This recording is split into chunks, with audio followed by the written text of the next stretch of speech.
All county offices will be closed on Monday, May 28th in observance of the Memorial Day holiday. All county offices will reopen on Tuesday, May 29th, 2018.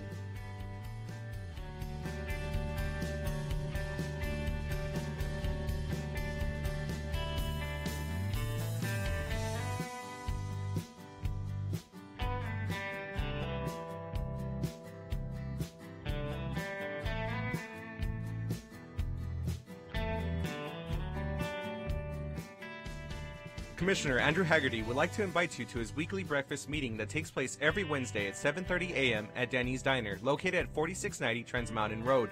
Every week he has a different speaker who will be discussing topics of interest for the community. So if you live in the Northeast, West Side, or anywhere else in the county, come and join us for the breakfast meeting.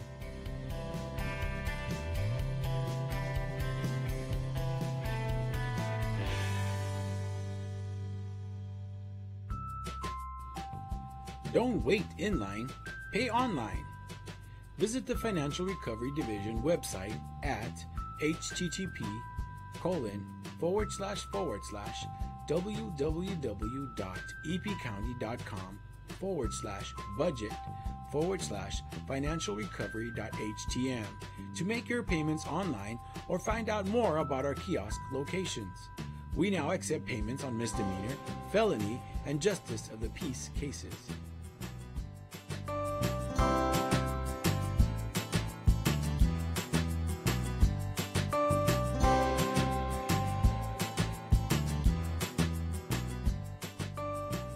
You can now watch Commissioners Court meetings on YouTube. Go to youtube.com and search for El Paso County Commissioners or El Paso County, Texas. Subscribe to our channels to see our latest videos.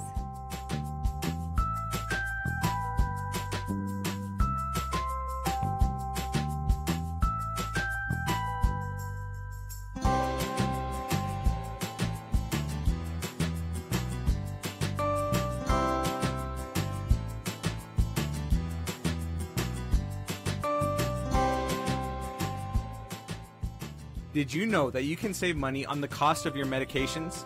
And doing so is easy. In 2015, the County of El Paso launched a prescription discount card program from coast to coast. The cards are available to all El Paso County residents free of charge and everyone qualifies. You can pick up a card at any county office location, Walgreens, Walmart, CVS, or Target pharmacies, or simply print the card at www.coastrx.com. Happy savings!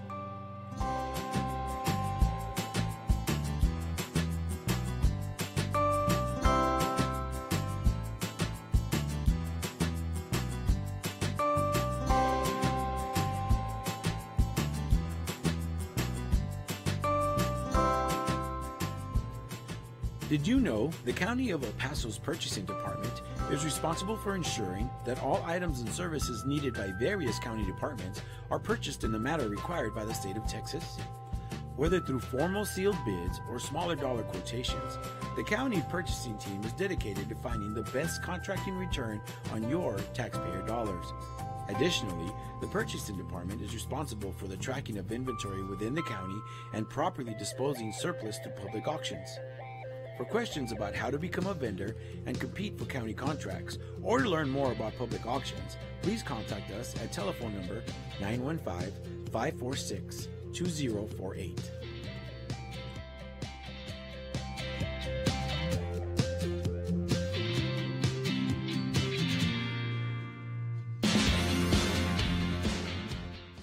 The 346 District Court Judge Angie Juarez Barril started the El Paso Veterans Treatment Court program in 2012 for veterans and active service members that have been arrested and charged with a felony or misdemeanor criminal offense. To be considered for the specialty court, the statutory criteria includes be a veteran or current member of the United States Armed Forces, including a member of the Reserves, National Guard, or State Guard, and suffer from a brain injury, mental illness, or mental disorder, including PTSD, or be a victim of military sexual trauma, all occurring or resulting from military service. Call Sylvia Serna, Veterans Program Director, at 915-546-2119, or email her at sserna@epcounty.com for any information.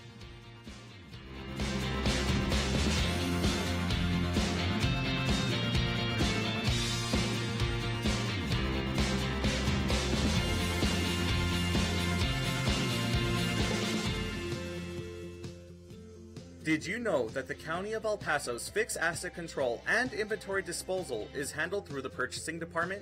Throughout the course of each business year, the county holds live public auctions to dispose of aged equipment, vehicles, furniture, and other items that are no longer needed. To find out about upcoming auctions or to learn more about the county's inventory disposal process, contact the purchasing department at telephone number 915-546-2048.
Good morning.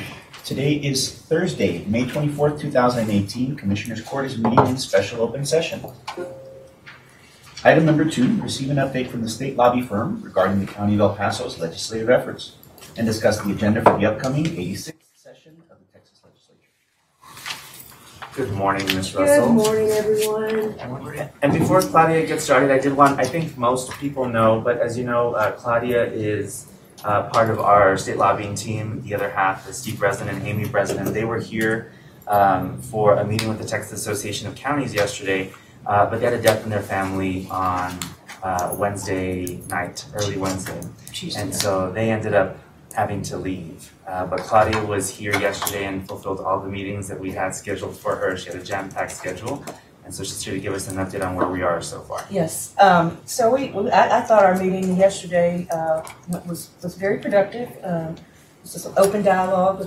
We worked and asked the Texas Association of Counties to come down and do a little round table. They've done that before. I don't think they've done it every year, but we've done it, before, and that's really an opportunity for them to hear some of our issues too, and they kind of just gave an overview of how they felt like, big ticket items at the legislature, but like the revenue caps and some of the just really anti-local government sentiment that is present at the legislature. It's just never fun to listen to and to hear, but that's the truth. So then we just visited with the different department heads, and we have a very robust list that we're going to start working on. And again, we're trying to be out here as much as possible this year just because of the transition and having a new judge, and trying to make sure we all getting an early start and taking care of business when it's appropriate. So we'll probably start. There's some things that I think that won't be it'll be an easy agreement that we'll probably want to refile some of the land use bills and still try to solve the fractionalized land out in the eastern part of the county. So there's some that, I think that we pretty much know without even y'all making the decision. But we're going to, again, continue to start that process, but with the new ones, vet them, and I've got lists of some of the associations and the other people to contact. I made notes just yesterday when we were meeting of who to contact to talk about some of these issues, to see what there's always. You'll always be surprised to know that somebody will come out that you never think that's going to has an interest in it, and they do. So that's why it's just important to stay on top of it and start early, and that's what we're here to do. We're hoping to be back out, I guess, in another couple of months, maybe July, just to keep the ball rolling, and hopefully by that time we will have maybe gotten some of the bills into draft and gotten over to Legislative Council. And again, I know y'all have heard me say it, but the reason that we're always pushing it a little bit early is because Legislative Council gets backed up, and they have deadlines. So it's just always better to start early. Again, it's not that we can't do it, and we've pulled some passed some bills that didn't get filed to like the very last day, and we still managed to get them done. So it's not that it can't be done, but it's a whole lot better if we can start early. And over the last several weeks, you all should have received an email from my office asking for folks to submit their legislative proposals. We've received, I think, 53, which is typical for the interim for us. Usually it's around 55 to 65 bills, and then we begin to vet those, whittle them down, talk to departments about whether or not there can be an administrative fix as opposed to a legislative fix. And so now that we have our matrix set up, and after yesterday's meetings, I think we'll be adding probably 5 more to that list. So over the next 2 weeks or so, we'll be working together to engage in that vetting process, make sure that everyone knows what these bills are, and have Claudia and Steve back here in July to continue that work on those bills. Once we get down to a more tangible number, and by tangible I mean probably just half, which is still a lot, we may ask the Senator's office to begin drafting those bills just to have a bill draft ready. Not file them, just have a bill draft ready so that folks can begin to look over them and have something ready whenever the court does make the final decision on the legislative agenda. My hope is that by the end of December, we've got all of our bills drafted, filed, the agenda is done, so that come January when session starts, the court is ready to just rock and roll, and there are no issues or gaps in the legislative agenda for the state. So, and it always helps to get our thoughts and our agenda to our delegation too, so that they can decide who wants to take what and who's interested in which bills. And we hope to get that to them early in September, which is when we hope to pass the agenda, the first week of September.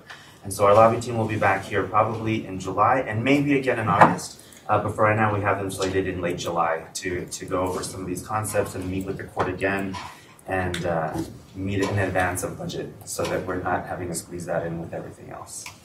So I appreciate everybody's willingness to meet with them. I know that I didn't know if members of the court were going to want to meet. I know departments had a really keen interest in meeting after they submitted their proposals. HR, Public Works, the County Attorney's Office, several others. But thank you for meeting with them, Commissioners. Judge, we have a total of, with what we're going to add, about 60 items? Oh, I mean, yes. Well, not, some of these could be combined into one. So we'll find a way to make it more manageable. But that's a lot of ideas. And that's typical for the interim. But that's what's so good, and I know we've told y'all that, but it's so our story when we go to the legislature is we're just trying to make it. We're just trying to this doesn't make sense, or we want to be more efficient, or it's just again we always say the nuts and bolts, but that's what they want to. They like to hear those stories. Any other questions, Commissioners, or concerns? Okay. Thank you, Okay, Claudia. thank you. I appreciate it. Have a safe trip back to Austin.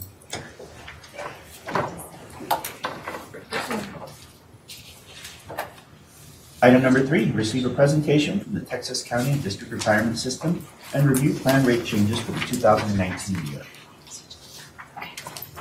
Good morning, Judge. Good morning, Commissioners. Melissa Carrillo with Human Resources. And with me today, I have Miss Amy Campbell from TCDRS.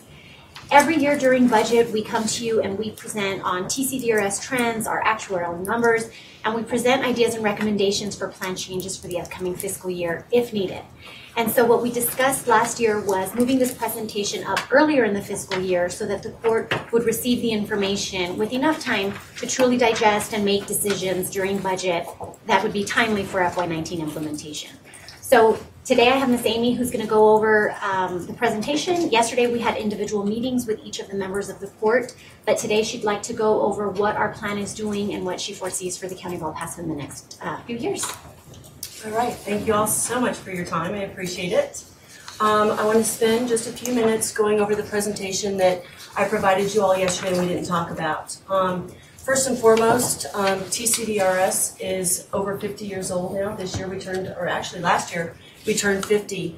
We were created in 1968 by the legislature, and we are governed by a 9-member board of trustees that are appointed by the governor and confirmed by the Senate.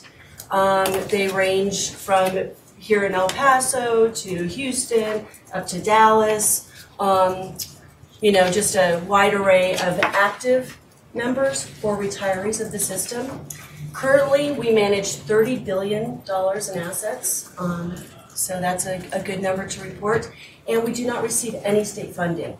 And I think that's an important point when we're talking about our system as opposed to the other state public pension plans like ERS or TRS.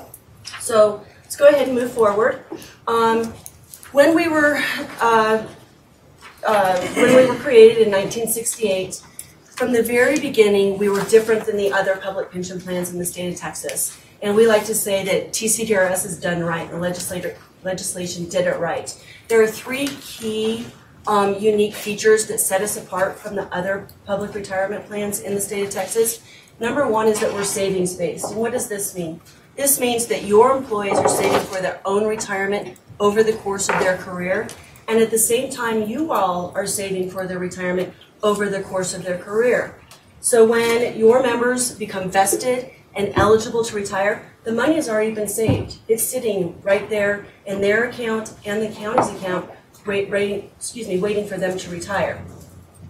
Second key feature that is one of the most important features of TCDRS is that we're responsibly funded. Every year, our actuaries determine a required rate that you all are required to pay by state statute. There are no holidays on paying your rate or your required rate into TCDRS. The pension plans that you hear in the news locally within the state of Texas and nationally across the U.S. don't have this type of funding policy. They are actually, their actuaries actually give them a required rate, and then it goes through a budget cycle, and those states or local entities then choose to pay what they can afford to pay in their budget. And so we see that those plans are underfunded year after year. At TCDRS, that can't happen. If our actuaries determine a rate that does not fit into your budget or doesn't fit into your employees' needs, then you have the flexibility and local control, which is a third key reason that we're different than the other plans. And by that, it means that you, on an annual basis, get to look at your benefits, and you can tweak them if needed based on budget or employee needs. So those are the three reasons why we're different. So currently, we have over 760 employers that participate in TCDRS. Each employer has their own account within TCDRS, and they're funding only their employees' own plans. We have over 290,000 members and retirees. At 89% funded, that puts us in the top 20% of public pension plans nationwide, top 10%, and our 35-year return is 9.1%. And again, we have over $30 billion in assets right now. So I love this slide, and public pension plans really do benefit Texas. And last year alone, TCDRS, on behalf of our employers, we paid out over $1.4 billion in benefit dollars. And we do an economic study each year, and we find that 96% of the people that work in Texas stay in Texas. And more importantly, they stay in their local communities. So the money paying out on behalf of our employers is staying right here in El Paso County. Benefits paid out in El Paso County last year was almost $44 million. That supported over $2 billion of total economic output, helped to create over 14,000 jobs, and added $1.1 billion to the Texas GDP. That's the goods and services produced right here in the state of Texas. In El Paso County, employers include the county, the hospital district, the 911 communications district, the appraisal district, a couple of emergency services districts, and a few water districts. And currently we have 2 or 3 new districts seeking participation in with us right now from El Paso County. The average employee and retiree profile of your members, your average employee is about 43 years old with 11 years of service and an account average balance of about $53,000. Your retirees are 59 years old, so you have a fairly young retiree base as a whole. Our average across TCDRS is about 62. With 20 years of service, this is about average, and an annual benefit paid to them of just under $30,000. The benefits that you are providing your employees currently is a 7% employee deposit rate. This means that 7% of their pay is withheld per period and sent into TCDRS on their behalf. At retirement, you as the county are matching their account balance at 250% or $2.50 for every dollar. The key importance here is that your employees do not receive these matching dollars unless they actually become vested and eligible and take a monthly retirement benefit. If they separate service and they withdraw their money, they forfeit those matching dollars. If they retire and they want to withdraw their money and not take that monthly benefit, they forfeit those dollars, regardless of whether they're vested or not. The vesting at the county is 8 years, which is the most common vesting. That means your employees have to work 8 years to earn the right to retire someday. Once they've earned that right to retire, they just have to become age eligible. And that could be 8 years of service with attaining the age of 60, or having their years of service plus their age equaling 75, or just by working 20 years, they're eligible to retire. So that means if you have people come in at 20 years old or 21 right out of college, they could foreseeably retire in their early 40s. There's a big difference between being able to retire and being able to afford to retire at that point in time. This is a replacement ratio of final salary, and this just illustrates how this plan works. It's different than ERS, which is the state retirement system, or TRS, which is the teacher's retirement system. In our plan, since we're savings-based, benefits are based on your employee's account values. They're not based on their length of service, their highest 3 or 5 years of pay, and then some multiplier that provides them that benefit. The longer your employees work, the higher their benefit's going to be. This benefit is really geared toward a careered employee. Those employees that are going to stay with El Paso County for 20, 25, 30 plus years. And you can see, does this have a pointer? On the chart, you can see that an employee that stays only 10 years is going to only replace about 41% of their final income. However, if you work for 30 years, you're going to replace about 95 to 97% of total income. So that just shows that over time, employees are putting more money into their account, they're earning more interest, their account will be larger the longer they stay, and then the matching dollars kick in. So your average retirees are staying about 20 years, so that would be right here in the middle, replacing about 58% of income, based on your retiree profile. Okay, so that's a little bit about how the plan works and how your employees get benefits, but how are those benefits paid for? I stated earlier that we do an annual valuation and we provide you with a rate. Your rate is a percent of TCDRS covered payroll. Currently, your rate for next year for 2019 is 16.97%. However, El Paso County last year elected to pay a higher percentage above the required, and that is 17.13, and that still stands today. So your required rate did not exceed that elected rate, so that will stay in effect. Your required rate and that elected rate are doing two things. They're paying current employees future benefits, and they're paying any unfunded liabilities down within a closed 20-year period of time. Since you're paying a little bit more than is required, it's actually paying that unfunded down more quickly than the 20 years. And I know we talked a lot yesterday about being 90% funded and having that as a goal, a policy. And we ran some scenarios, and if everything goes as planned, benefits aren't changed, the market doesn't do some squirrely thing and have a couple of bad years, you all are scheduled to be there at 90% funded in 2022, which is just 4 years away. So that's good news. Currently, your funded ratio is 85.7%. We get asked all the time by not only our employers, but people from the public as well and other stakeholders, what do you all determine a fiscally healthy plan? And we look back at ratings agencies like Fitch, S&P, Moody's, and they all say that plans that are over 80% funded are financially healthy, especially if you're a permanent entity. You all have ongoing funding. So, I'm here, this is all really good news. You all are well funded, you're at 85%, and you're moving up as the years go by. So all of this is good news. Your required rate didn't surpass your elected rate, so it looks good for the coming year. Currently, for 2018, your required rate is 16.78. You can see for 2019, it does tick up just a little bit.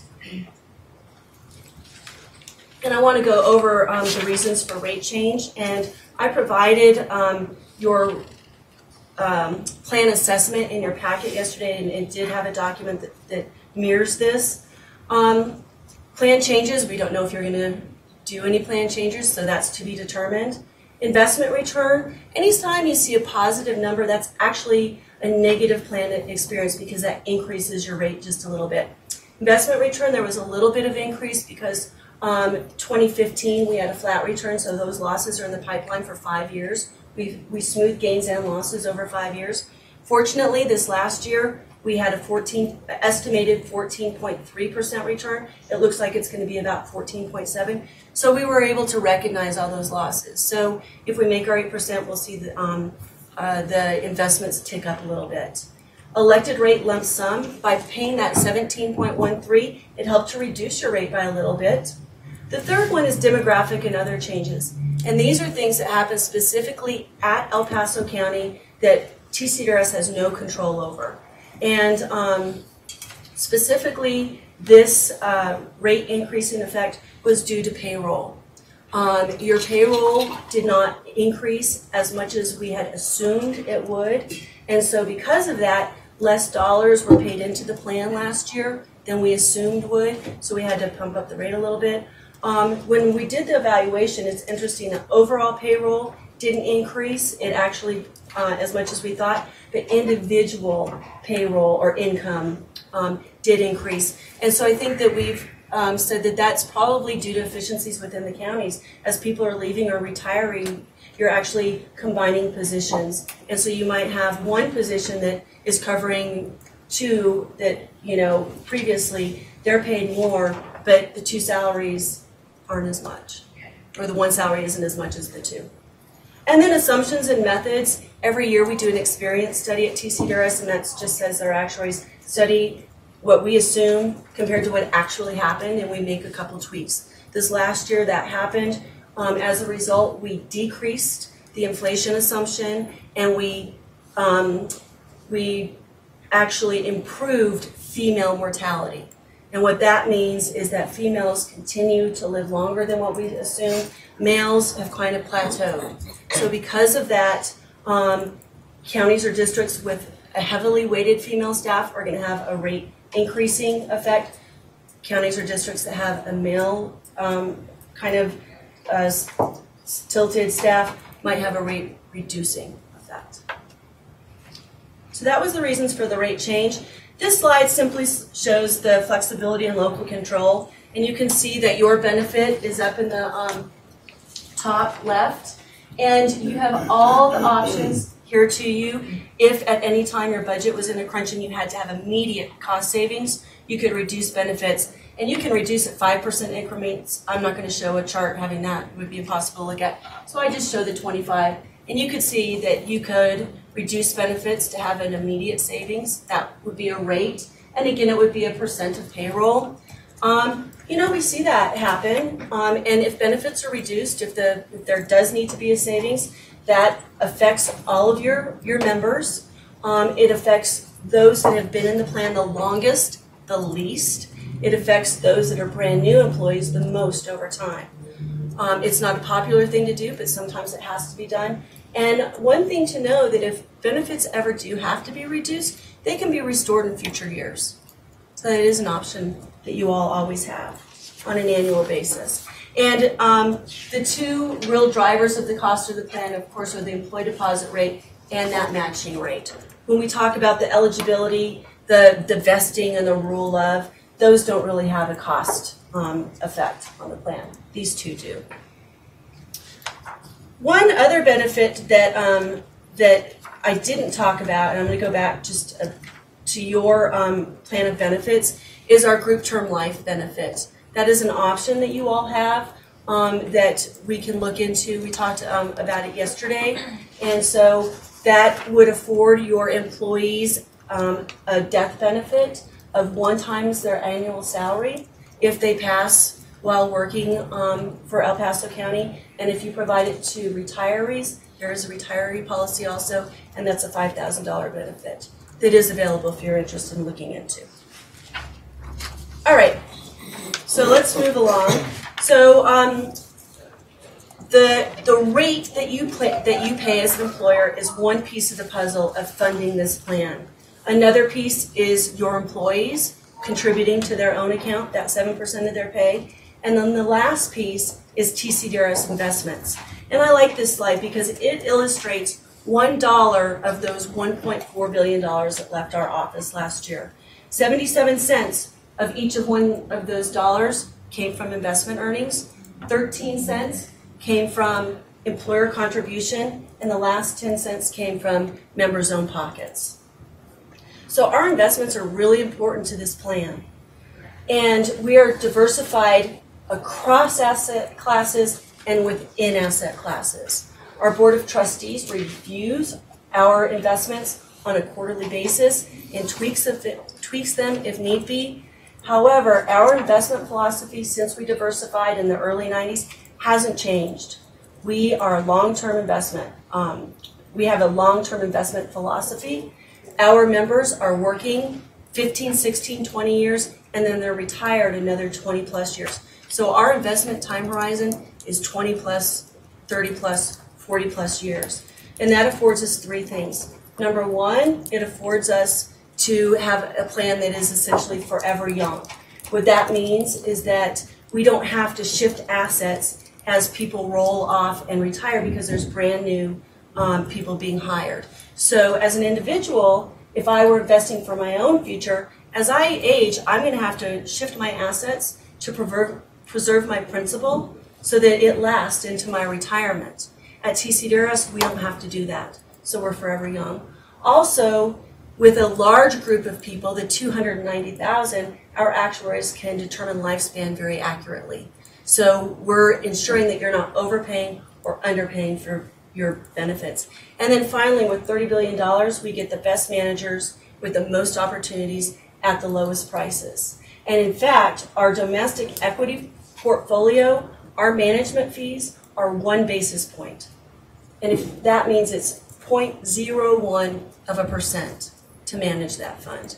And we don't charge our employers any fees. All of our fees are netted from our investment earnings, and our costs to run TCDRS are about 0.25%. All right, so here's our returns. 35-year return is 9.1. This last year, we're estimated at 14.3. It actually looks like it's going to be about 14.7. We have some private equity investments that lag, and those are being completed. Our CAFR comes out next month, but it looks like we're going to have a 4.7. So we've exceeded our benchmarks at all the 5, 10, 15, 20, 25-year periods. And so at 35 years, we're 9.1. Our investment assumption is 8%. And so each year, when we're valuing all the plans, we're assuming an 8% rate of return on our investment assets. We know we're not going to hit 8% each year. We know that there's going to be volatility from year to year. But what we do is we use capital market assumptions to create our portfolio with an acceptable band of risk. And you can see on this slide, our band of risk is plus or minus 12% of the 8. So in any given year, we expect positive 20 down to minus 4. And since we diversified in the 90s, you can see that our portfolio has behaved exactly as we expected, with the exceptions of 2008, the recession, and the subsequent recovery in 2009. If you're interested in more about our investments, I'd be happy to talk to you more about it. Our website has a very robust video collection as well as site on all of our assets. You can drill into them. You can drill into the subclasses. You can see who all the managers are. You can see year-to-date returns. Our latest year-to-date return is only about 1.87. So we're hoping that the second half of the year is stronger than the first half of the year, but we don't know from day to day. The market is really fluctuating. Any questions so far? All right, so what's next? We did our valuation. You all have your costs for next year. I'm here. We're talking about this early in the budget cycle. If you all make any changes, it's just due to our office by December 15th. We can run lots of scenarios and answer all your questions in between here and now. Our conference is July. I'm hoping to see a lot of you there. It's a great conference. We are in a new venue. This year we're at the AT&T Conference Center, which is going to be a refreshing departure from the Sheraton. Great technology, brand new hotel, right across the street from the Bob Bullock Texas Museum, right down the street from the from the Blanton Museum. So it's going to be a nice departure, and we have a great lineup of speakers, of course. And in fact, Wally's going to be there, and he's going to be one of our panelists this year. So we're very excited that he's going to be able to make it. And that's it. I'd be happy to answer any questions, listen to any comments. And at the last conference, there was some discussion about, I guess, the makeup of the portfolio, I guess, particularly with respect to hedge funds. I guess given they have, I guess, a higher cost management fees, I guess, what's the trend? Is it still, you all still moving forward with decreasing the amount of hedge funds in the portfolio? I'd have to look at the latest board report, but yes, it has been a trend to reduce that. I can say that we use hedge funds to mitigate our risk because they have equity-like returns with less risk than our equity portfolios.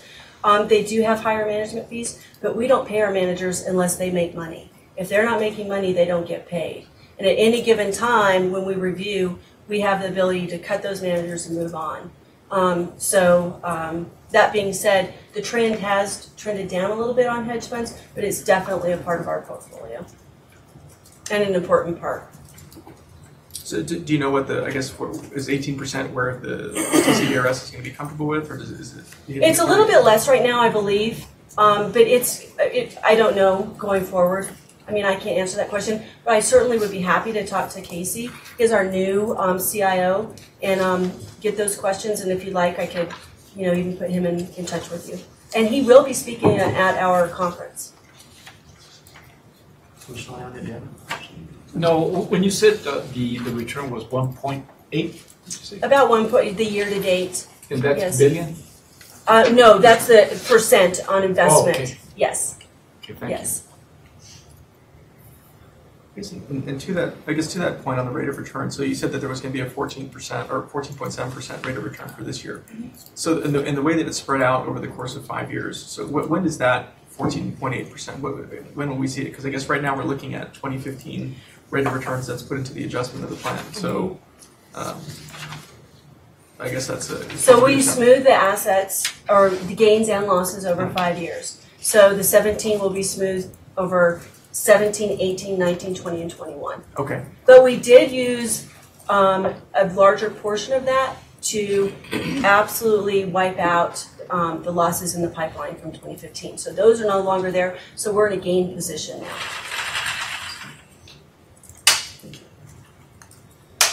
During our meeting yesterday, Commissioners, as mentioned by Ms. Campbell, we talked about the potential to evaluate whether life insurance for TCDRS was cheaper than what we have now, and so I think HR is going to look into that. Yes, I think there's also another program that they offer that helps where law enforcement, their health insurance is you can deduct it from their retirement check. And it may be a benefit that we might be able to offer. It's something we're looking into. I don't know all the nuts and bolts about it, but I'd heard about it from another county, and so HR is also going to look into that to see if it's even a possibility for us to engage in. Correct. What I was explaining to the judge yesterday is the county currently offers employees who pass during county employment a $10,000. And then, of course, employees are also able to purchase supplement life insurance based on their wages. And so we're going to look, I'll work with Sam in risk management to see what the benefits are to this. And if it's something that we think might work, then we'll go ahead and bring that back and speak with Betsy through the board. Any questions? We appreciate it. Thank you very much for yesterday's meetings and today's update. Good news for the county. It is. We're in great shape. Thank you, Judge. Thank you, Commissioners. Right. Thank you all very much. Appreciate it. Thank you so much. Mr. Nava, if we could take item 6, please. We have some guests here on that item. Absolutely, Judge.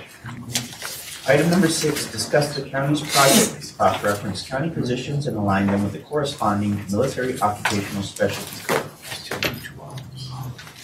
Good morning. Good morning, Your Honor. Good morning, Commissioners. Good morning. Hello, Commissioners. My name is Burl McCollum. I'm Chair of the Veterans Advisory Board. And being, Rollins, who's the Veteran Assistant for the county. So, discussion point was, I think sometime last year that Commissioners Court, y'all authorized us to have MS codes transition to the county job descriptions. And the background of that is the state developed what they call MS Crosswalk and a couple years ago, and where they have all the state jobs have MS codes correlate to each other, according to what military vision was: Air Force, Marines, Army, Navy, all the divisions was covered. And so with it said, we thought it was a good idea as well to show that the county is a friendly county for veterans, and also to address the thing about with Fort Bliss, trying to get more of the Fort Bliss people to stay in here. And because our tradition rate of Fort Bliss soldiers and also individuals that from the military coming back to El Paso has been low traditionally compared to other cities in the state, Houston and Dallas.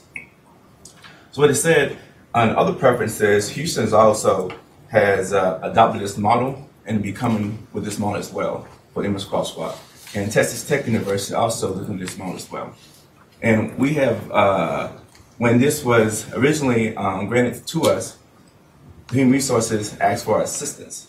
And it apparently quickly to us at the advisory board that the assistance that was questioned of us was way above our knowledge base, and it was a convoluted process where it took somebody that understood the processes of looking at each military division's job description codes to be able to convert them over to know which positions in the county to convert them over to. So that's where we're at right now. So we just hear request for more assistance or from the county to convert these over, because the assistance that was asked from the Veteran Advisory Board was something that we could not do. Ms. Keller, I know that this has been an ongoing discussion of the Veterans Advisory Board, and I guess the request before us is to evaluate whether or not Human Resources should engage in that work now. So yes, sir. So when we met last in June of 2017 on this project, what we had suggested was that we identify our jobs with the most common turnover and give those job titles to the Veterans Board so that they could go through and match them up with different MOS codes. And as Mr. McCollum has explained, is that actually proved to be a more difficult task than we expected. We then looked into what would it take to do this in-house, or if we could find a contractor to do it, and what would it cost. What we found is there is no contractor that does this for you.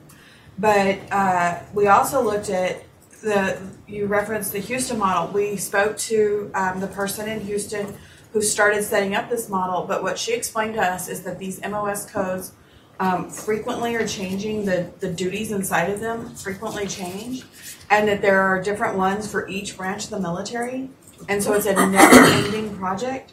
And she explained that she did the work, she did some of the work initially, but they've never fully implemented it because it is an ongoing, constantly changing. It's almost like as soon as you have it, it changes. And then what a couple members of the military also explained to me, or former actual veterans explained to me, is that it also doesn't matter in the military what MOS code you're assigned to. You always do a lot of other duties as assigned. So you might be an 88 mic, but you might be doing office work. And that's not, so not all of their skills would translate over in an application for full consideration at the county for a position. So we have a couple suggestions that maybe the court may want to consider.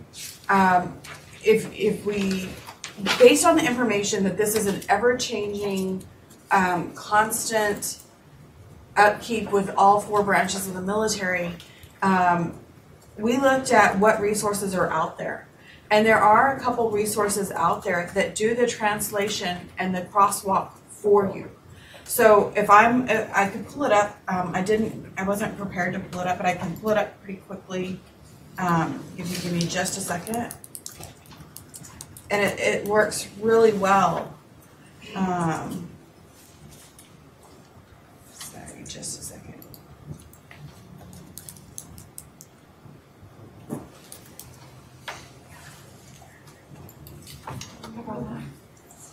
Thank you. And now, sorry.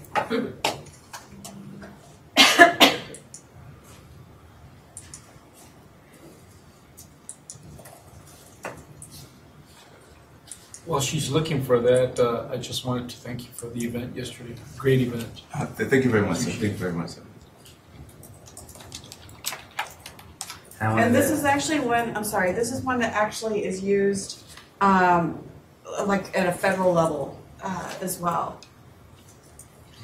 And I wanted to thank you for your service on the board and as your tenure as president. Not that you're going anywhere, but I know that there's been a lot of work put into this advisory committee, and that there's a lot of work yet to be done, and it's been an issue of figuring out what that looks like. Yes, sir. And so I appreciate you helping shepherd that. Yes, sir. I want to thank the board for your support as well, for appointing us and letting us do this for the veterans as well. Is it in the presentation?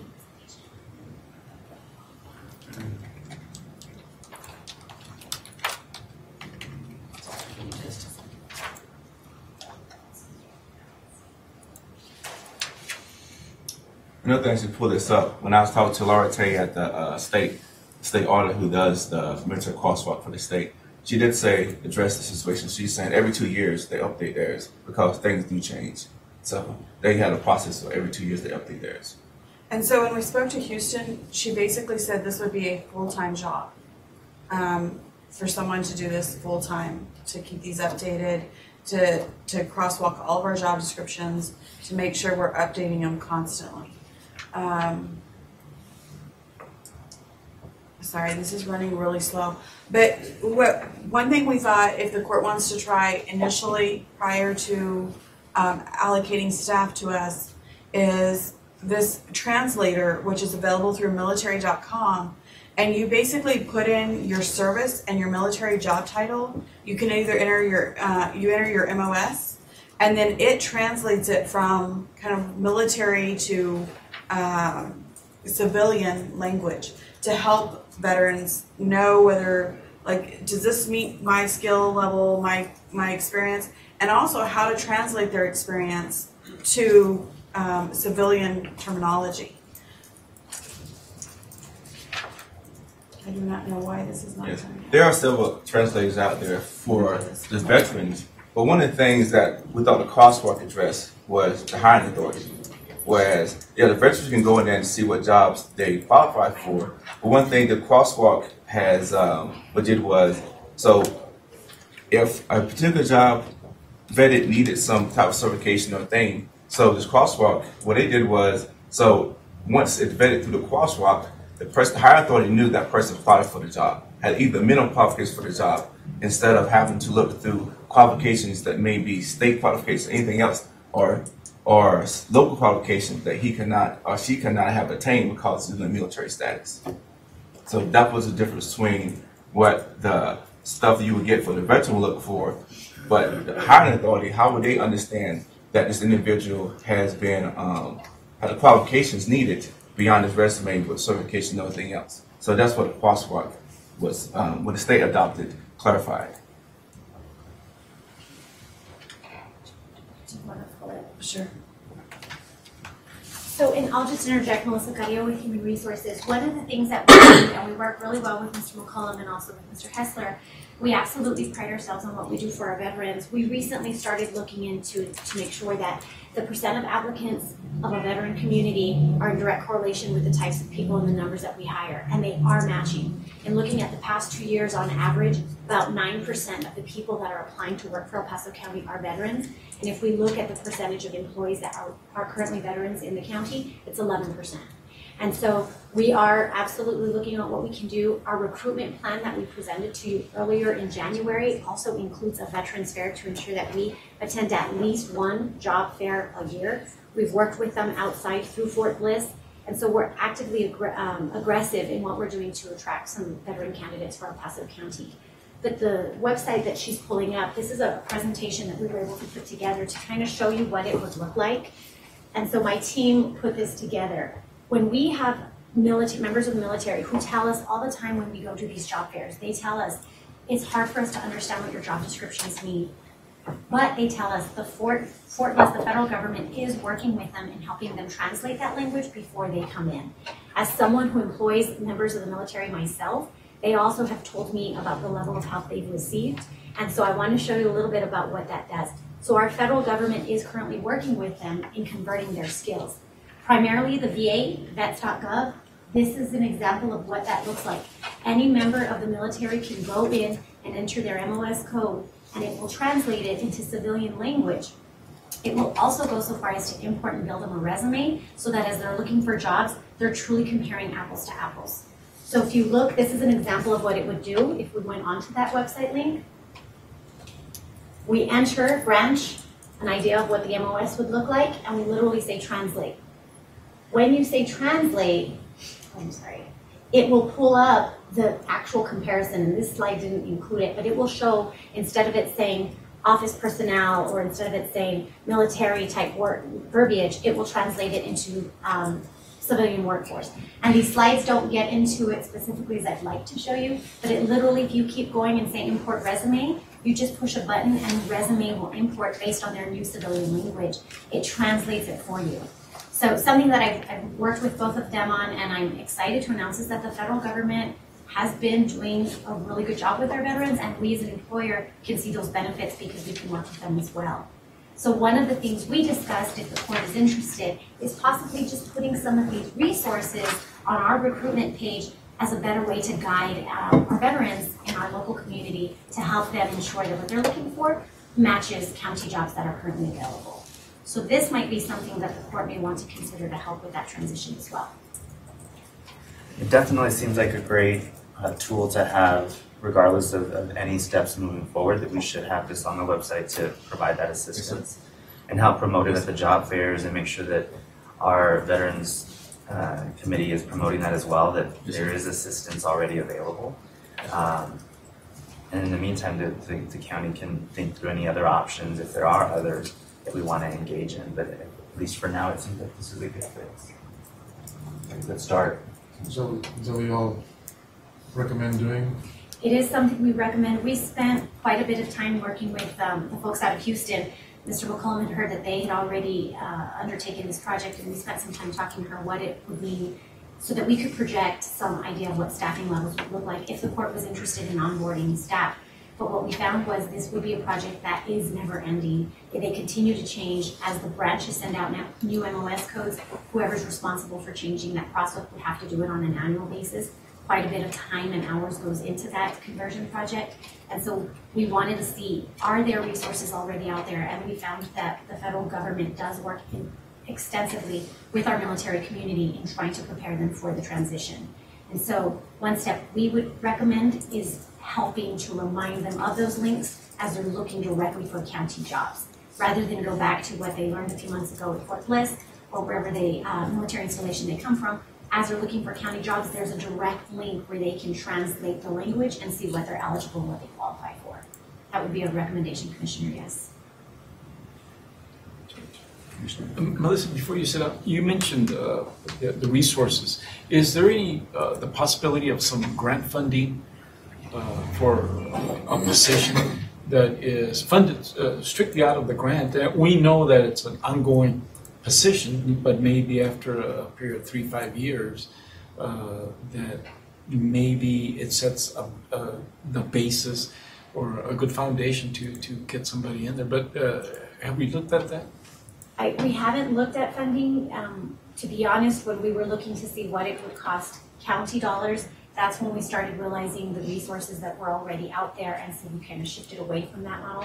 If it's the court's desire, we can look to see what grant fund dollars are out there.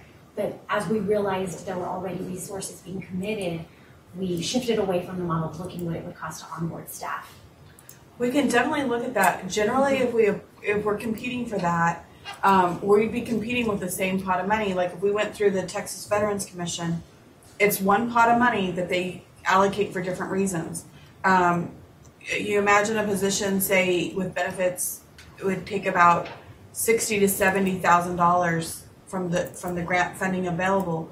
And we did just got news that we received a grant from the Texas Veterans Commission that we're going to use those funds directly to provide benefits to veterans to help with like housing and utilities and things like that.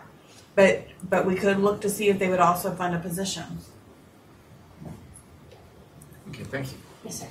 And I would think that if the court were to make the decision, aside from doing this, if the court were to want to hire someone, that this really should be more of a regional effort. I mean, it'd be one thing for the county to do it, but I think there'd be more incentive for community members to stay here if the city did it, the county did it, our major workforce employers.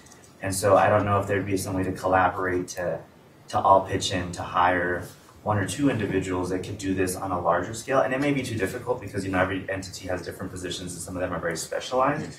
But at the very least, there needs to be a more regional conversation, because if the county is leading the charge and making sure that we're veteran friendly, that's just us. And we'll capture some people to stay here, but it may not have the largest potential impact as opposed to having the city, UMC, and others engaged. No, that's a very good point. And you talk about school districts. Somebody mentioned that maybe collaborating with a COG that does this for a living.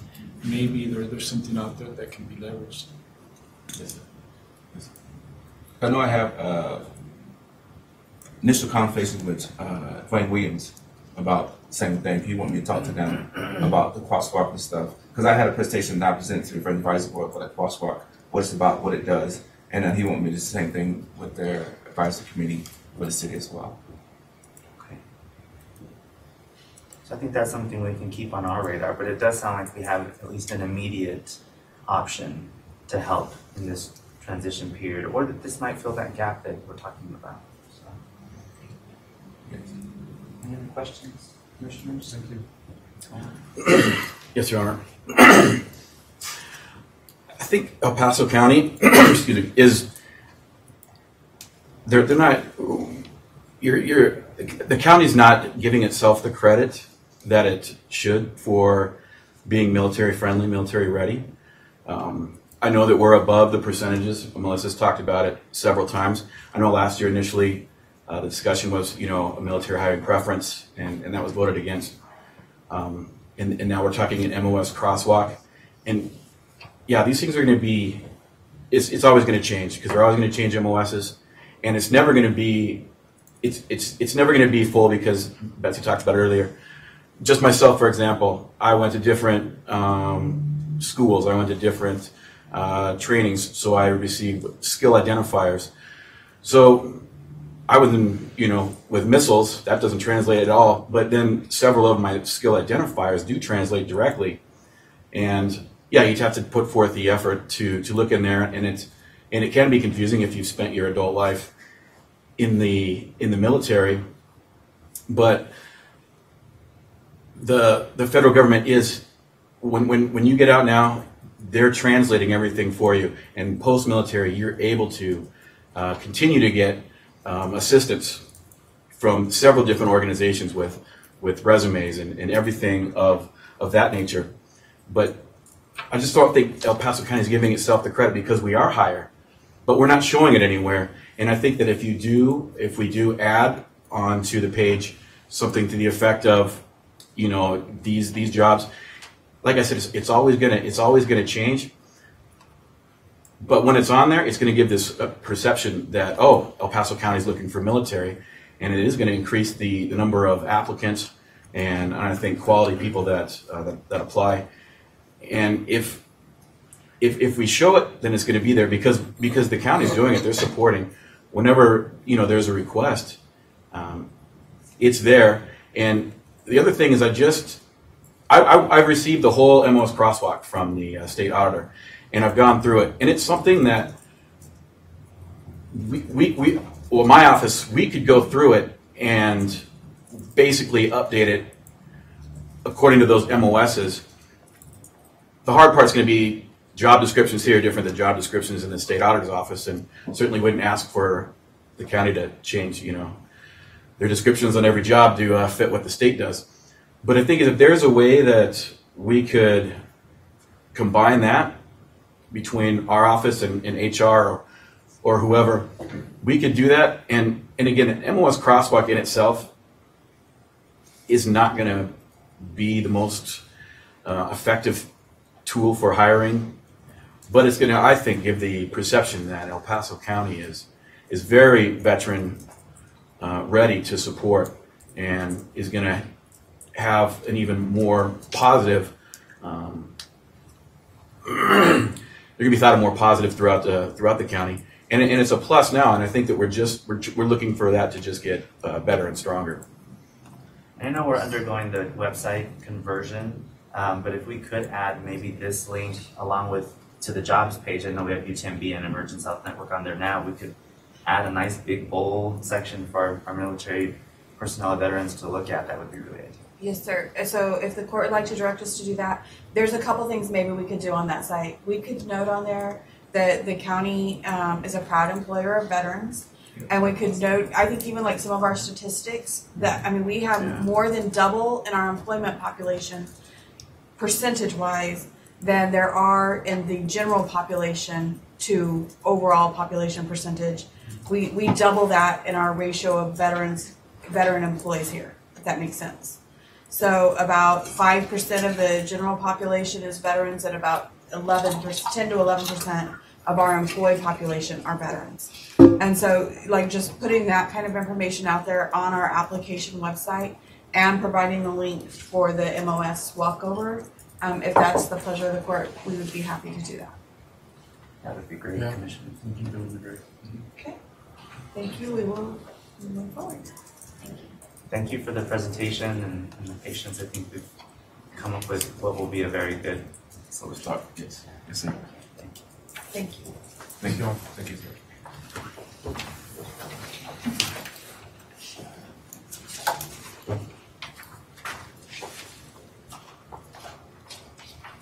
Item number 4, receive a presentation regarding the county's health and dental plan design for the plan year 2019.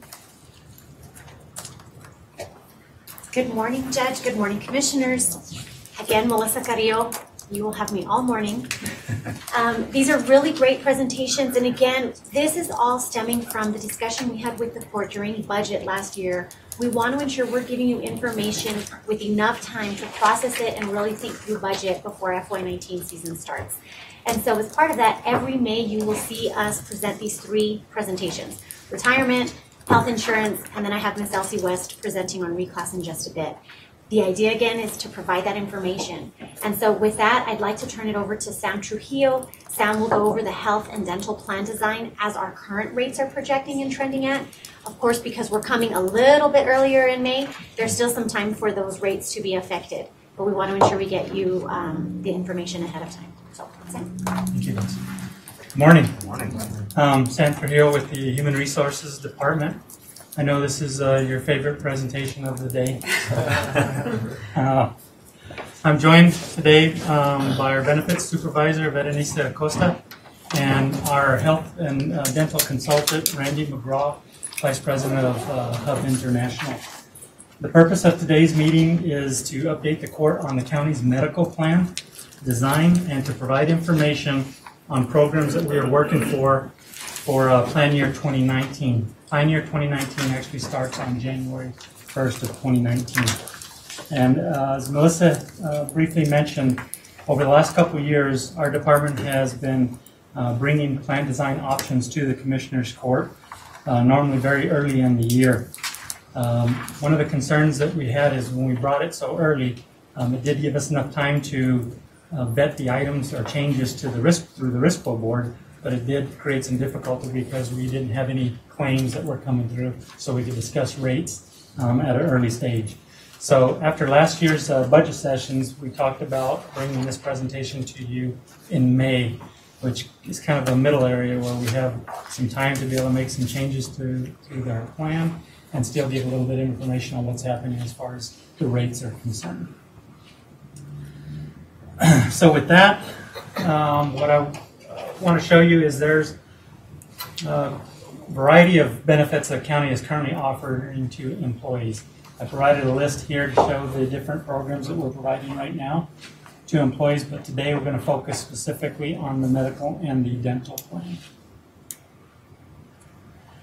On the medical plan, we are currently providing services to employees and their dependents and retirees and retiree dependents.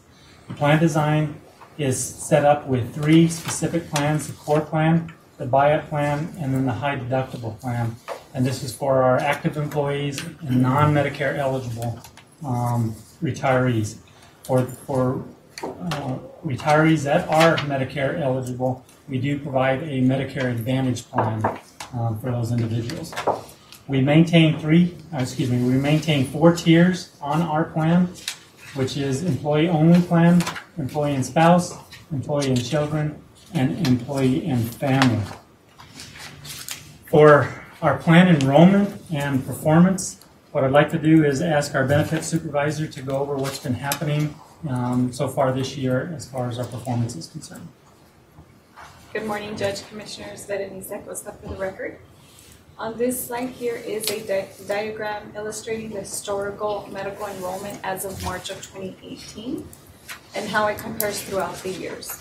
As you can see, March is currently showing as the largest enrollment month, and as of April, we have 2,300 employees and 65 retirees enrolled in the medical plan, and we have 141 retirees on the Medicare Advantage plan. However, those retirees are not listed on this diagram as the Medicare Advantage plan is not funded through the risk fund. This next diagram is showing the enrollment by plan. We currently have 400 in the buy-up plan, 1,400 in the core, and 500 in the CDHP plan, the consumer-driven health plan. We do want to note that the consumer-driven health plan does represent a 56% increase from 2017. I'll take it.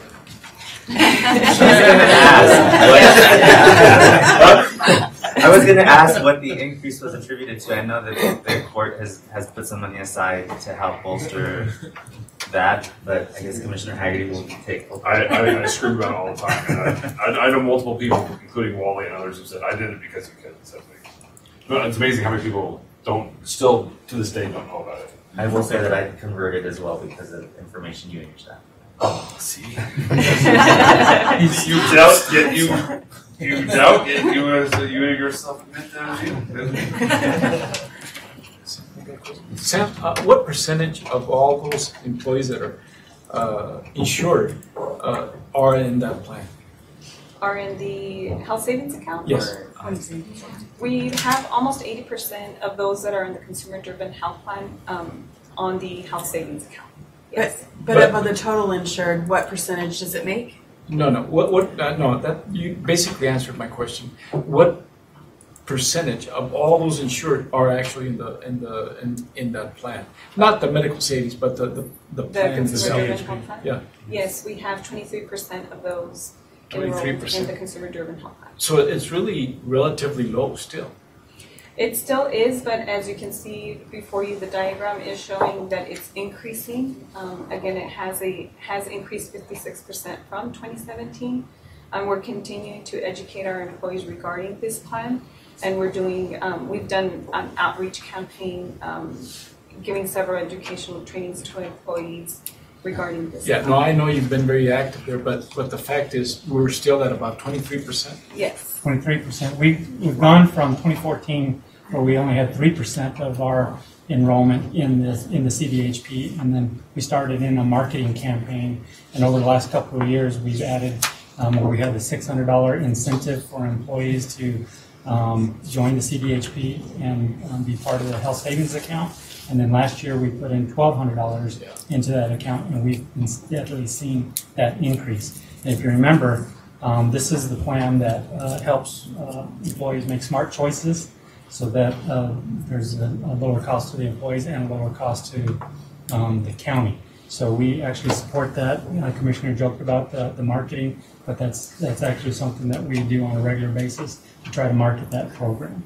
And the employees realize that by joining the medical savings plan, they're deferring a lot of the taxable income by joining. Do they understand that? We try to educate as many employees as we can, and we're going to talk a little bit about what we've done this year to do that and what we're planning to do again this next year. We have been able to impact a significant amount of employees as far as education is concerned from this last year. That was one of our main goals. Thank you. And something I do want to make sure the court is aware, Sammy may be coming up with this, but when you see this chart, one of the big things to pay attention to also is the pink area. So the pink area is your buy-up plan. You notice in 2014 it represented almost 50% of our employee choices. Today it's representing only 18%. That's important because as we get ready to make recommendations, that buy-up close is exactly where we're going to be driving some of those recommendations from. But to drive home the point, Commissioner Leon, on the green area, what Sam and Vetta's team have been really good at doing is actually reaching out to the people that still are on the blue and pink plans directly and saying, do you know? Their marketing has been very aggressive in the past few months, and so we're doing our best to close up those gaps, especially where the pink area is concerned. Thank you. Next, I'll be going over the 2017 annual performance metrics.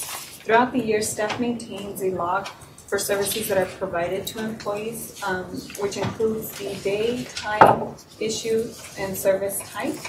We do this in order to analyze where our resources would be best utilized. For 2017, you'll notice that Thursday is our busiest day and Friday being our least. And the busiest time is from 8 to 9. Also, the majority of the inquiries are regarding the health insurance. We use this information to determine if we need to provide additional education or marketing regarding that issue. We've also developed a performance measurement. We do this to determine if we are meeting the needs of our employees. And before you is illustrating the resolutions, how long it takes for us to resolve an issue. For 2017, out of the 2,500 requests, 99.5% of them are resolved within 24 hours. We do want to note, so far this year, we've almost doubled in requests in the last 5 months. Okay, next I'll be going over the major accomplishments. Before you is a list of notable accomplishments we've done in the past year. First is the Strategic Employee Health and Wellness Plan. In an attempt to continue improving employees' healthy lifestyle, we've updated the 2018 Strategic and Wellness Plan, which includes the health risk assessment, health screenings, annual wellness visits, education, physical fitness, and smoking cessation. And through our consumer-driven health plan and health savings account outreach campaign, we've conducted several educational sessions for the consumer-driven health plan and the health savings account. And we're able to meet with over 2,000 employees, and we're continuing to educate our employees through several educational trainings, which are currently being conducted throughout the county. Also, the $1,200 health savings account contribution has also been a big contributor in incentivizing employees to enroll in the consumer-driven health plan. The premium discounts for wellness screening, health risk assessments, and tobacco-free. The Beginning Right program, which is basically a program for those expecting mothers who join the program receive additional education and services throughout the pregnancy term. In continuation with the accomplishments, we've updated the UMC interlocal agreements for the employee health clinics, flu vaccines, and health screenings. We've also implemented the site of care prescription program, which is a program that allows for criteria to be used to determine the medical necessity of hospital outpatient administration as the site of service for identified special medications. We also renewed the Aetna Master Service Agreement. This is the final option for renewal, and we are currently out for an RFP for the service to implement January 1st of 2019. We've also increased the risk pool fund balance from $1.2 million in 2014, $8.6 million in 2016, and $6.2 million in 2018. We do want to note that the law requires for us to have a minimum of 60 days in the reserves, which equates to about $3 million, and we're currently $3 million above that requirement. Lastly, the architectural design of the Employee Fitness and Wellness Center.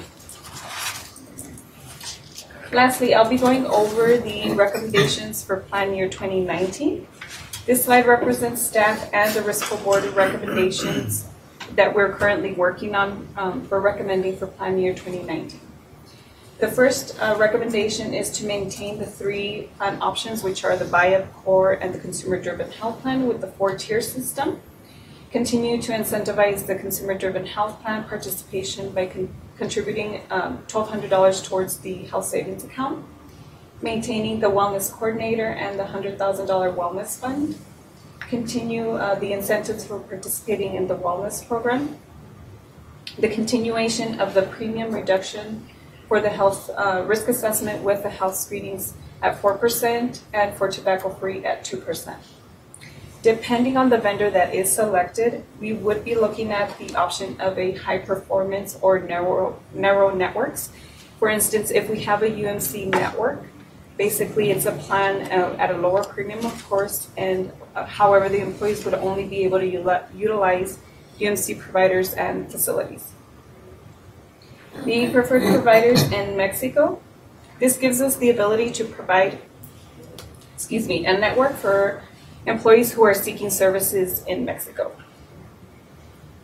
The TeleDoc program is a telemedicine where employees are able to seek medical services by phone or website, so much like Skype, and where they can also obtain prescription.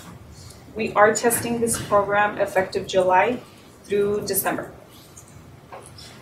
And lastly, our last item involves staff meeting with all county employees that are under the buy-up plan, and how and explaining to them the cost difference that they're experiencing, and also how we will be recommending for the elimination of the buy-up plan for plan year 2020. To explain more and discuss more in detail the impact of eliminating the buy-up plan, I do want to hand it over to our health consultant, Randy McGraw. Good morning, I'm Randy McGraw with Hub International Insurance Services, and it's a pleasure to be here. So in looking at the buy-up plan, I know we've had discussions over this over the years, and it's a frequent topic for discussion at the risk pool board as well. That plan, even though it's shrinking in terms of the total number of percentage of employees that participate, it still tends to attract employees that have the highest cost or the highest risk into the plan. And the average cost of people in the buy-up plan, part of it's driven just by their risk factors, and the other part is just by the benefit plan design too. It doesn't promote good cost-effective decision-making all the time because your co-pays are lower, your deductibles, your out-of-pocket expenses are lower as well. So in looking at the elimination of the buy-up plan, if we kept the same plans as we have currently offered, the basic and the consumer-driven, of course those people would pick one of those 2 plans to migrate into. And so not knowing which risk would fall into which category, if we just look at it on average, if all employees currently in the buy-up plan were to move to the basic plan, that would basically reduce the cost of claims expense to the health plan by about $731,000 annually. And if they, by the same token, were all to migrate to the consumer-driven health plan, that would be about double that figure at $1.463 million. Now those calculations are just based on easy math, because basically all that's changing is how much do you as an individual pay each time you go to the doctor, buy a drug, etc. So we've got good statistics on that. But there should be another impact too, is people, especially as they migrate to the consumer-driven health plan, and that would be changes in behavior and becoming more aware of what things cost and where's the best place to go and seek services. So there could be additional reduction in costs for people as they take advantage of all the tools the county provides them in terms of education and resources, and learn more about how to become a better health consumer.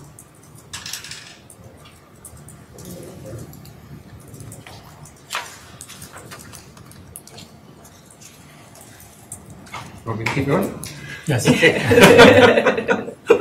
Try to talk as little as possible. I'm not known for that. So we do have, each month at the Risk Pool Board, we provide them with updates on the performance, the financial performance of the plan. And we talk about other things too in terms of plan design and benefits, communications, wellness initiatives, etc.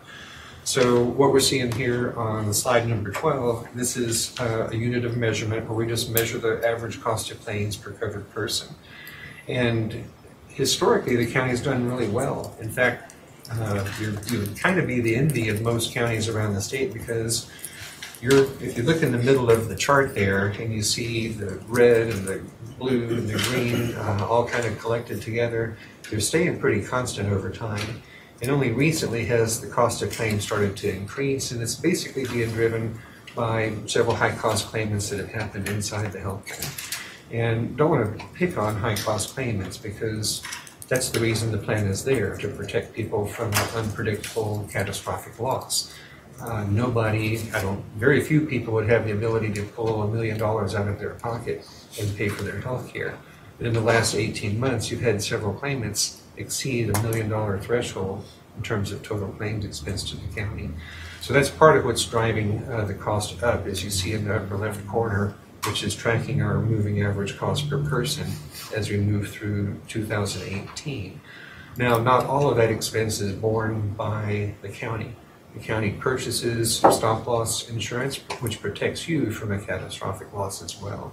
So the county's limit of liability on any one claimant is $225,000. And so anything in excess of that is currently being reimbursed by Aetna. They're your stop-loss carrier as well as your administrator for the health plan. So this is reflecting the gross cost of the plan, and later you'll see the net cost. We have some charts on that actually coming up on the next slide. So one of the things that we do, we've got two views in this slide too. And so I know I was watching your presentation on the TCDRS, and there's all types of trend lines and trailing and predictions about the future and different assumptions that you can make. What this chart here reflects is the blue area is the average revenues that come into the plan. And revenues come from two primary sources, the county and your contributions, and the employees and their payroll deductions. And then the red line shows the average expense cost. So anytime the red line is below the blue line, more money is coming into the plan than going out of the plan. And you can see over time, and that's been what's happened over the last several years, is your fund balance, which was approaching zero back about 5.5 years ago, now has a healthy fund balance. And the plan is operating well financially. But you can see as the red line approaches, or it starts to pass the blue line, then the fund reserve starts to decrease. On the next slide, this is the same concept, but the prior one was a 12-month average, and this is a 6-month. So this one is a little more jagged, but you can see too that it shows you more current trends that are developing inside the plan too in terms of average costs. And either way, you can see that expenses, and this is net expenses after we've received our recoveries from Aetna. You can see that expenses are slowly exceeding the revenues, and that's not surprising, because the plan had excess revenues in the past, and what we're doing is we're going through a phase where you're taking some of your excess monies, you're reinvesting it in different programs that you offer, including the construction of your gym facilities and educational facilities that will help support the wellness program. But what we want to be cognizant of is making sure that we maintain a good fund balance. We don't get into a situation like we had about 6 years ago where it was approaching zero. Then it makes tough decisions for the county in terms of how to fund it and what the benefit plan would actually look like. On this chart, it's a lot easier to read there than over there. This is just a comparison of the county and payroll reductions for each of your benefits, for each of your 4 tiers, and it also tracks the same payroll reductions from several other large employers here in the El Paso area. So the county is on the left side, and we've got 5 years worth of history of payroll reductions. The city of El Paso is the green bar in the middle. Then we have the El Paso School District, the East Led Independent School District. And if you do nothing more than look at the 2018 column, and you read across and you look at the same 2018 for each of the other entities, you can see that your payroll deductions for your benefits are typically lower across the board compared to any of the other large employers that are in the area, large public employers. And then another thing too, like Berenice was pointing out in terms of education, and this disparity has existed for a long time. But if we're looking at the county of El Paso, we look at just the single rate, and these are monthly equivalents. So I know that you do your payroll deductions on a bi-weekly basis, but some of the other entities don't do that, so we've converted them all to monthly, so they have an apples to apples comparison. But $8.47 a month to participate in the consumer-driven health plan, and the county puts $1,200 into the account for your use. That's a heck of a bargain. If you look down at the buy-up plan, $173 a month to pay for your coverage, you don't get any money to put into an account to help you pay your expenses. That difference in the cost per month is close to $2,000 in a year. And so the benefit difference, the $1,200, the $2,000, if it's just from a straight mathematical analysis, it's a very easy decision that everybody in this buy-up plan should be participating in the consumer-driven health plan. Plus you get carried over next year. If you don't use it, you don't lose it. True. Under your funds in your HSA account, if you don't use them, they roll over. And in addition to the money the county puts into the account, employees can put the money into the account too. So in other words, the way I look at it is the people in the buy-up plan are basically making a decision to say, I think I'll pay $2,000 out of my pocket before I start to pay a copay to see a doctor or buy a drug or go to the hospital. Since you said I'm willing to pay $2,000, if you switch to the consumer-driven health plan, took that same $2,000 that you're already spending, put it into your health saving account with the $1,200 that the county puts in there, that's $3,200. The most money that you can spend in the consumer-driven health plan in a year is $3,500. So without any changes, you could lower your out-of-pocket expense to $300 in a year just by moving to the consumer-driven health plan. So we understand too, though, the reason that most people are reluctant is it sounds confusing, and the question they ask most of the time is, if I wake up on January the 1st and go to the hospital and have a $3,500 claim, do I have to pay $3,500 then? And the answer is yes. So I understand it's tough to get in there, it's tough to build up the money and have it there as a resource. But the sooner you can make that transition, the sooner you can start putting your money to work for you, we call it in your bucket, as opposed into the county's bucket that pays for your claims, the better that's going to position you in the long run. So that if you didn't have claims this year and you put $3,200 in, and the next year the county puts in $1,200, now you've got $44, and your worst case scenario is $3,500 out of pocket. You basically have 100% benefit in the year. And then the other things that would happen too is, as you realize that this is your money, then you're not so quick to spend it. So right now, under the buy-up plan, decisions to see a doctor, buy a prescription drug are pretty easy because they have low copays. Once it becomes the consumer-driven health plan and you go to the drugstore, you find out that drug that you thought was $20 or $30 is really $300. Then you start to ask questions. Are there other drugs I can do? Are there other things that I can do? Are there generics? Should I buy double the dose and cut it in half and save money per pill?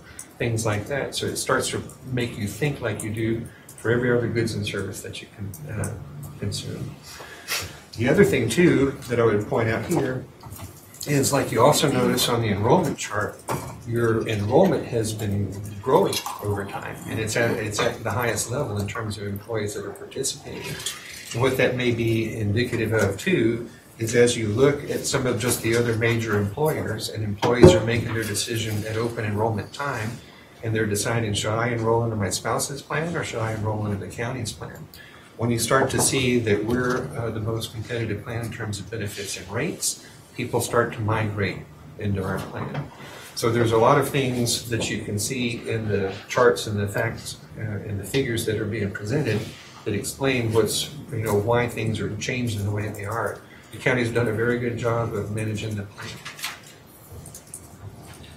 The next slide, I think, is our forecast.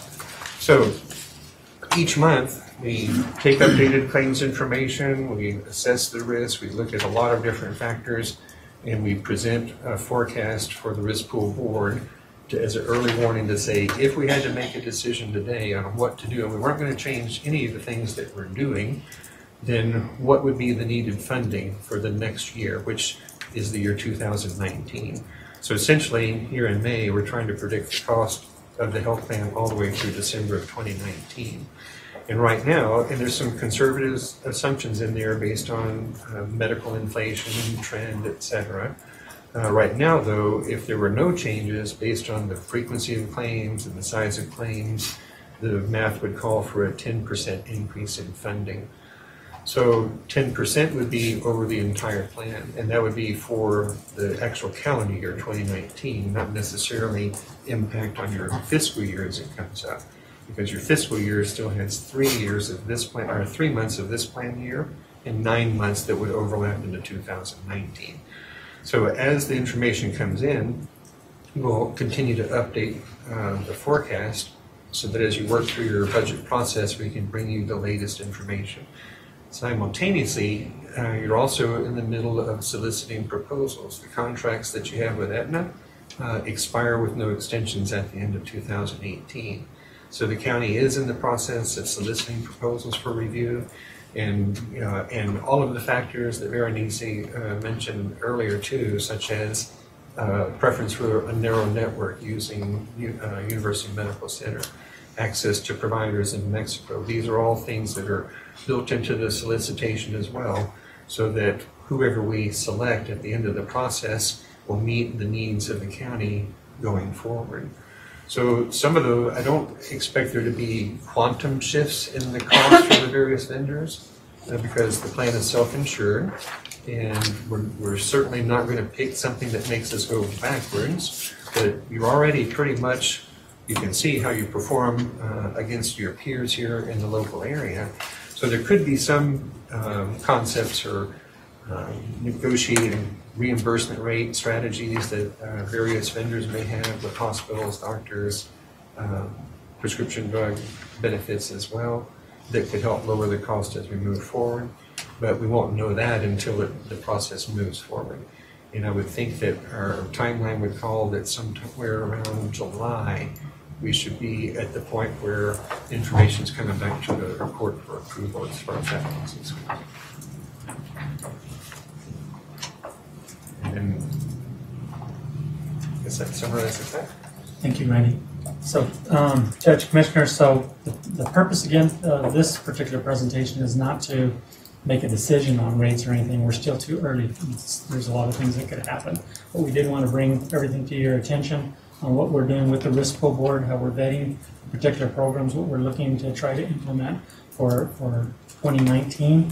And then we're going to be monitoring those rates and changes, stop loss claims, and by the time we bring back a request at the budget sessions. I got 2 questions. One, what are you thinking about with the CDHP? Are you thinking about keeping it the 600, the 1200? Because I heard, remember there was talk about it possibly going away eventually of the pre-purchase. What is the board thinking about for that? Okay, so one more. So one of the things that we brought to the Commissioner's Court last year was the potential of eliminating the buyout plan for this year, which is where we're going. However, we still have 441 employees on that plan. We had a reduction, but as we vetted this through our risk pool board, we were concerned about that causing a big stir. We thought that the better method would be taking those 441, meeting with them as a group or individuals, discussing exactly what they're paying on the premiums, and try to show them the benefits of switching to the other 2 plans, including the CDHP. So on the CDHP, we are recommending that, last year we had raised it from $600 to $1,200, but we only thought that would be just for a one year trial. We actually saw a lot of benefit from doing that, as you can see on this chart. So we are making the recommendation. We have presented it to the risk pool board And the risk pool board right now is supporting that recommendation to offer another $1,200 for beginning in January of 2019 as well. So I think this is something we really got to look at from year to year for it. As long as the fund is doing well, and we have this shift occurring where people are making smarter choices, then I think we could recommend some type of incentive into the CDHP. Well, like I said, it gives you that buffer zone for if you have issues early on. The other question I have is, as a person on the CDHP, it's cheaper for me to go to the urgent care than the county clinics, and even the one here, because we have to pay like $85, everybody else pays $5. Is there a way to fix that problem where it's not cheaper to go to an outside entity than to an in-house partner? Sure, Randy, you want to address that? Sure. So the consumer-driven health plan, in order to get its tax-favored provisions with the health savings account, has to have what's called a no first dollar coverage, except for preventive care. What that means in plain English is everything has to be subject to the deductible before a benefit can be paid. So that's why when a person in the consumer-driven health plan goes to the internal clinic here, they basically are paying the full cost of the visit as opposed to a smaller copay.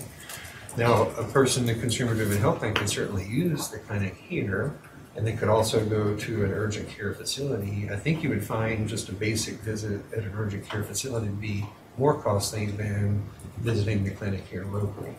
A few times I've been there, it usually starts about $100 on up for a trip to the urgent care. One thing that would be important to do, and I know the county's got constant communications going on with employees as well, but not only in El Paso, but very prevalent in Texas, is the appearance of what's called freestanding, non-hospital-based emergency rooms. Now, those are very expensive locations to go, and we can see the impact of that on the health plan. So that's a category where we track those. And, you know, everybody needs to be aware, too, that when you go to those facilities, they're not preferred providers inside the health plan. Now, if it's an emergency situation, by law, the plan has to pay as if it was an in-network provider. But by not being an in-network provider, those providers are not guaranteeing that they won't bill you for the full cost of the visit. So when you go to an emergency room at one of the major hospitals, there's what they bill and what the plan pays, and the difference between those two, the member is held harmless for. And that markup could be as much as 70% over what your actual costs are. When you go to a freestanding emergency room, even in an emergency situation, the plan's going to pay a reasonable charge, but not necessarily the full charge. And I look at the newspaper articles. There have been a lot of articles on health insurance lately. I saw one just yesterday, I think, either CNN, information on a person in Texas, went to the emergency room, even an in-network hospital, got a $7,000 bill when he thought he had 100% coverage. So the communications to employees is just to, you know, tell them, you know, be aware if you use these facilities, not only does it cost the plan more money, but it could also cost you a lot more money too. So whenever possible, you want to stay inside your preferred provider network. And some of their urgent care facilities are inside the provider network. The freestanding, non-hospital-based emergency rooms are not. So they've got good advertising, they've got nice parking lots, they've got nice waiting rooms and amenities, but they're very expensive locations too. I know you didn't ask that, but I wanted to put that in. No, I agree completely. I think they're terrifying. But that is my issue, where I've found it's cheaper to go to the urgent care sometimes than the clinic, and that kind of seems to go against the point of what the clinics are for. Mm-hmm. And I can add something to that, Commissioner. We've two things on the freestanding clinics that I know there's no way that one's going to be cheaper. Those are very expensive, and we've gone on an active marketing campaign. Actually, sent postcards to people's homes on the difference between freestanding and an urgent care clinic. We've also engaged in the new contracts with UMC so that employees can use the UMC clinics around the community in addition to the clinic that we have here in-house at the same copay costs. One thing that we were looking at the time, we were trying to decide on if we could do another $1,200 this year. An idea came up as far as if we couldn't do the $1,200, then maybe we could do the $600, but then take part of that and put it over to the clinic. And so there would even be a reduced amount at that particular time. So we are looking at a couple different ideas to kind of help in that area. We've talked about different type of programs that we could do to also reduce those costs. We're trying to get it to where the employees are going to these locations. It helps the county in a couple ways. Well, and that's where I'm it doesn't make sense that it's cheaper for me to go to, and I understand you got to make sure it's an urgent care and not a freestanding ED. That I understand, but it doesn't make sense. It's cheaper for me to go to an urgent care than to a county clinic or the one here locally in the courthouse. So just out of curiosity, how much are they charging you? Oh, I'm not telling you, that's private. Because I agree, everything's negotiable. When you go talk to them at the beginning, hey, I'm going to be paying you right now. How much are we going to charge me? See, that's the magic part of the conservative health. So, that's the important thing. It's just making sure. Because I agree. I think the statement Sam made was perfect. Is we've got to make sure it benefits both parties, the county as well as the UMC, and we've got to try to explain the benefit. We've built these beautiful clinics all around El Paso. We've got the one here that I've been there to demonstrate service, but it's got to be the most advantageous for all parties to go to those locations, and that's just what I like to see. Commissioner Leon. Ben, yeah, I just wanted to follow up on something you said, and I think our employees, our members really need to know this because some of those clinics are very predatory. They, if you do have a true emergency and you go to one of these clinics, then they turn right around and send you to the hospital. Not only will you be paying the hospital emergency prices, you're going to be paying that visit too. And it's a double whammy that a lot of people aren't aware of, that maybe we can inform them somehow, because I know it's happened on one occasion, and they get stuck with a really hefty bill. And it's, I know on the west side of town, over near the new Sierra Providence West, there's several freestanding emergency room facilities within a mile of a real emergency room.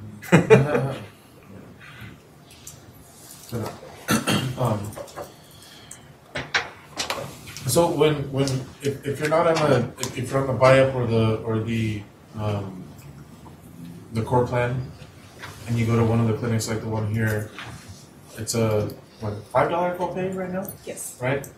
I think it needs to be also communicated to people better that, that's a copay. You still have to pay for the services that you're going to receive from a doctor.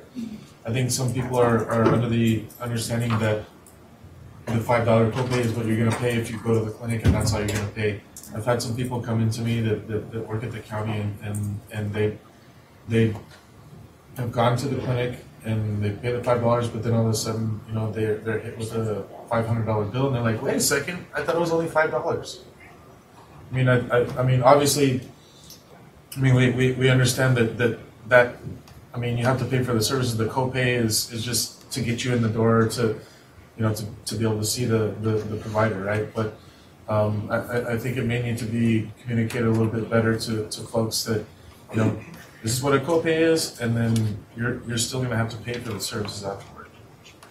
Commissioner, that's a really good point. As a matter of fact, just this morning, Betsy and I were having this conversation, and I have yet to meet with Sam about it, but we do want to ensure that we are doing what we can to stay abreast of what's happening with our clinics to ensure we're not straying too far from their original intent and what they were designed to do many years ago.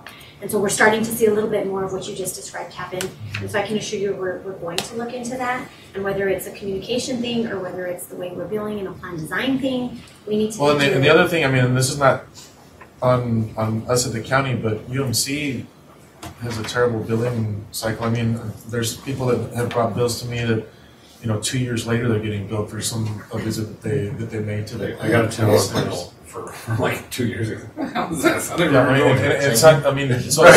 So they think, okay, I paid the $5 copay, but then 2 years later they get a $400 bill or a $500 bill, and they're like, and I mean that's something that we need to, bring up with UMC. Their billing cycle, but So this morning when we were meeting, I said that we need them to do the analysis as to what's going on and then bring those issues back if there's some UMC issues so that we can talk to you all, to talk to UMC about what's going on. Because I do feel like we have strayed from our original intention with the, between us and UMC, possibly on the clinics. And we may need to go back and revisit with UMC. It goes back to the same concept we've talked about with the gel. We are using, to me, it's like we are using one of our departments to perform a service. And so we don't get necessarily the same type of deal like as if we're going through the network. Like when we use Aetna and we go through the network. It should not be that type of an arrangement. This is one of our entities providing a service to us. And it's not going to work the same way as when they provide service to someone else. And we may need to revisit that with UMC to make sure we're clear. We'll look into that, yes, sir, thank you. Beneficial for both parties, not a motivator. Exactly. I've got one more question. I'm sorry. I've heard there are spouses that work here. Some, maybe the spouse is a teacher and they have a different insurance. And I understand that sometimes when they go for service here, our clinic doesn't accept that insurance. But yet, if they were to go in another UMC clinic, it's accepted there. So, and I brought this up to Jacob. So, there's an issue where it's keeping some of our employees from visiting our own clinic because that insurance isn't accepted. Right. And there's a reason behind that. If we, and correct me if I'm wrong, Randy, but when we set up our clinics, they are not set up like a normal public provider. And if they are, it changes their insurance requirements, it changes a lot of regulations on them. They're only an in-house clinic. So they can't accept, they don't bill insurance, they don't process insurance, and that helps them keep their costs low and our costs low. But it's not set up like a community clinic. And there's certain rules about if they do set up like a community clinic, it puts additional regulations on the hospital. One of the initial discussions that we had when the clinics were first being established here with the county was that very issue that Betsy talked about. And one of the concerns was that if we did do that, if we open it up for that, then we have to open it up for everybody. It's no longer an in-house clinic. It's basically the urgent care clinics like UMC uses around the community where they accept anybody. It's no longer employee only. And so we didn't want to do that. We wanted to provide the service here to employees. And so that prohibited us from taking others' insurances. Commissioner Bettis? Just out of curiosity, so on the stop loss expense, I guess we roughly pay approximately $2 million for that insurance. But I guess what's the annual, claim that, I guess on average, that the county claims to against that insurance? Well, we had how many folks reach that 200? What'd you say, 50 or? If you go back to that slide, 25. The dark blue line, stop loss adjustments. In the last 12 months, you've received $2.2 million back from Aetna. Some years we were in ahead. exchange for 1.7 that you gave them. So you're $500,000 ahead, which means that's why we track the gross claims expenses.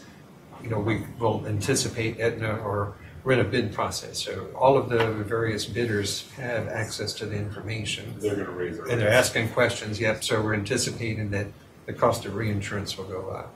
So some years we're ahead, some years we come out ahead, some years we don't.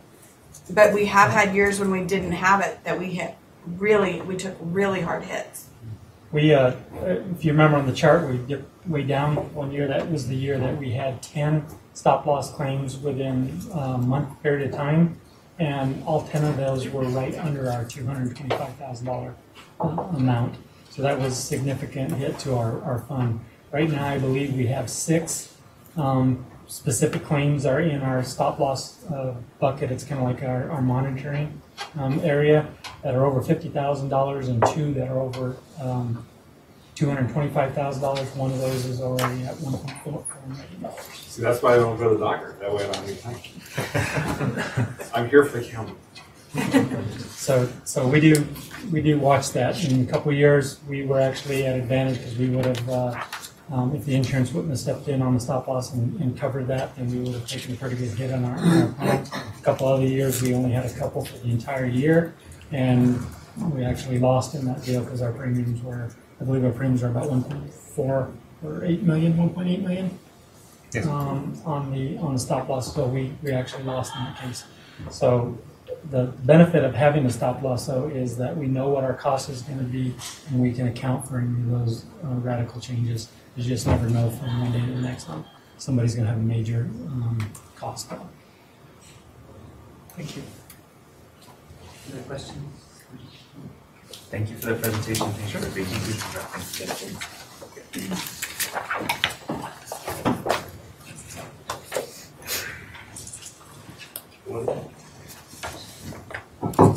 Item number 5, receive a presentation regarding the county's reclassification plan.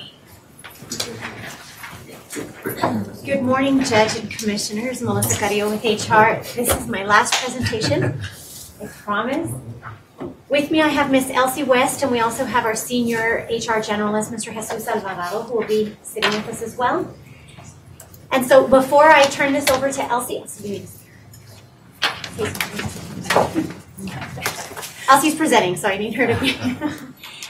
So before I turn it over to Elsie, I just want to also remind you all, this is something that we've been doing. We're getting ready to approach the end of our 7-year plan, if you will, but we want to let you know what that means. What have we done with the $300,000 that you gave us this year, and then what that means for FY 19, 20, and 21. So with that, I'll go ahead and turn it over to Elsie. Good morning, Commissioners. Judge, how are y'all doing today? Good, thank you. Okay, I'm going to try to keep this as simple as possible and try to get through it before lunchtime. The reclassification plan. How do you read this? I'm just going to give you a brief history, a little bit about what's currently going on, what's upcoming, and the benefits of reclassification. First of all, I do want to start off by saying thank you just for your continued support with this. We've been going through it for several years now, and you guys have been really wonderful in supporting this. Each year when we've come and asked for $300,000, when we did the attorneys, we asked for a little additional funding so that we could get through that, and you guys were very supportive of that, and I just want to say thank you, and I know the employees really appreciate that as well. We started this reclassification back in FY 13. The first one that I totally remember is the Sheriff's Office that we did theirs. And we've been moving forward since then. We've looked at 30 departments. That includes elected officials. We looked at JPs. We looked at the actual courts here, including several other departments. We're already at the end of the year, and you're going to see as we're going through where we're currently at. We've impacted about 1,500 employees, whether the rate of their pay has gone up, become redlined, job descriptions have been updated, employees' pay has stayed the same. Somehow the reclassification has impacted them. We've looked at about 373 job titles. I know that number seems high. I believe that it is high and it should be coming down. One of the reasons it's high is because while we're cleaning up, some of the job descriptions have stayed on the table. In addition, we've had additional departments, new departments that have come on board that we've had to have specialized positions for that, so we've had to create specialized job descriptions for those. Elsie, if I may jump in there real quick. She notes on there that we started in FY 13. Part of why, just from a historical perspective, we spread this out over 7 years. The county had done a study once before that I'm aware of. I'm sure they've done more than one, but the county took the financial burden of those studies all at one time. And so it was a very large impact all at once versus having a planned approach and spreading it out to be able to do it within our own staffing and to be able to do it over time to make it more financially feasible to implement. So, thank you. As you can see, we have spent approximately $2.4 million. Each reclassification, we've kind of come to an average. It averages to about $1,600 per employee. So if you look at the math, Commissioner Edis, I think you already calculated it in your head. He's like, does that number really match it? It does, and again, it's because it's approximately 1,500 employees that we're looking at, and at that cost of the $1,600 is what we're looking. Doesn't mean each employee sees 1,600, so those employees that are listening, please don't count on $1,600 being added to your paycheck. It's on average. So sometimes you'll see an employee go up 3,200, you may see somebody staying the same. That is just an average. I am going to be talking about the current FY18. Do you have any questions on the history of it?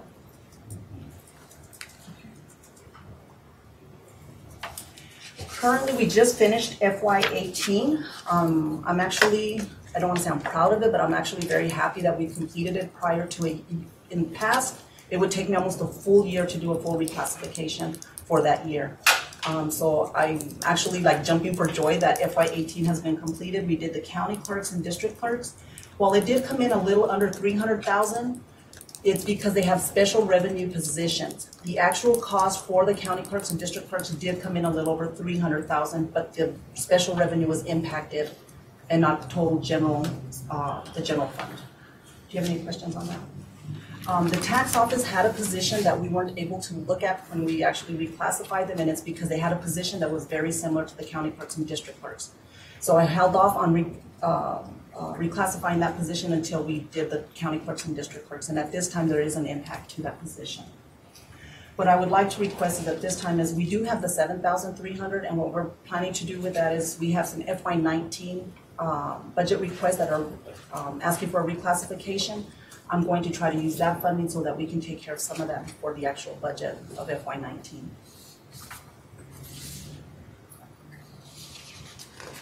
Upcoming, this is what we're looking at for the future. I know we said 7 years, which 7 years will be our FY19. We're back around looking at the Sheriff's Office, Criminal Justice, County Administration, and administrative staff. The Sheriff's Office, when we did the reclassification, because it was one of the very first ones we did, we actually pulled a lot of the staff and put them into county. So an example I like to use is an office specialist. If we had a clerk that worked at the Sheriff's Office, we tied it into the similar job description, which was an office specialist with the county. As we've cleaned up the job descriptions for those positions, it's very possible that that office specialist may now be categorized something different through the Sheriff's Office because we've done the cleanup through the county. Administrative staff, the same thing occurred with some of those positions, some administrative staff, and we'd obviously like to look at those and clean those up. There's about there's about less than 100 positions in the administrative staff section. Criminal Justice and County Administration, those are fairly new departments. I don't foresee much changing there, but we do still, as part of the upkeep and the maintenance, we do want to go back and we want to look and make sure that all the positions, job descriptions are accurate, and that the pay is accurate for those positions as well. For FY20, Juvenile Probation Department, our HR office that's housed there is currently working with Chief Martinez and trying to implement a plan that's very similar to the county's. It's still going to require the chief to approve that and their board to approve it before we move forward, but we're kind of putting it as a little bit of like a bookmarker there, just we like to probably reserve some money so that we can do that one. Elsie, let me just interject on that one. We've been in conversation with Chief Martinez. He did say subject to board approval, but what's important to note about JPD is they were never on our 7-year plan. When the court adopted the plan many years ago, we have every single county department, and so we now know we're at the tail end. The reason why juvenile probation has never been on that plan is because, as you know, they're not directly a county department.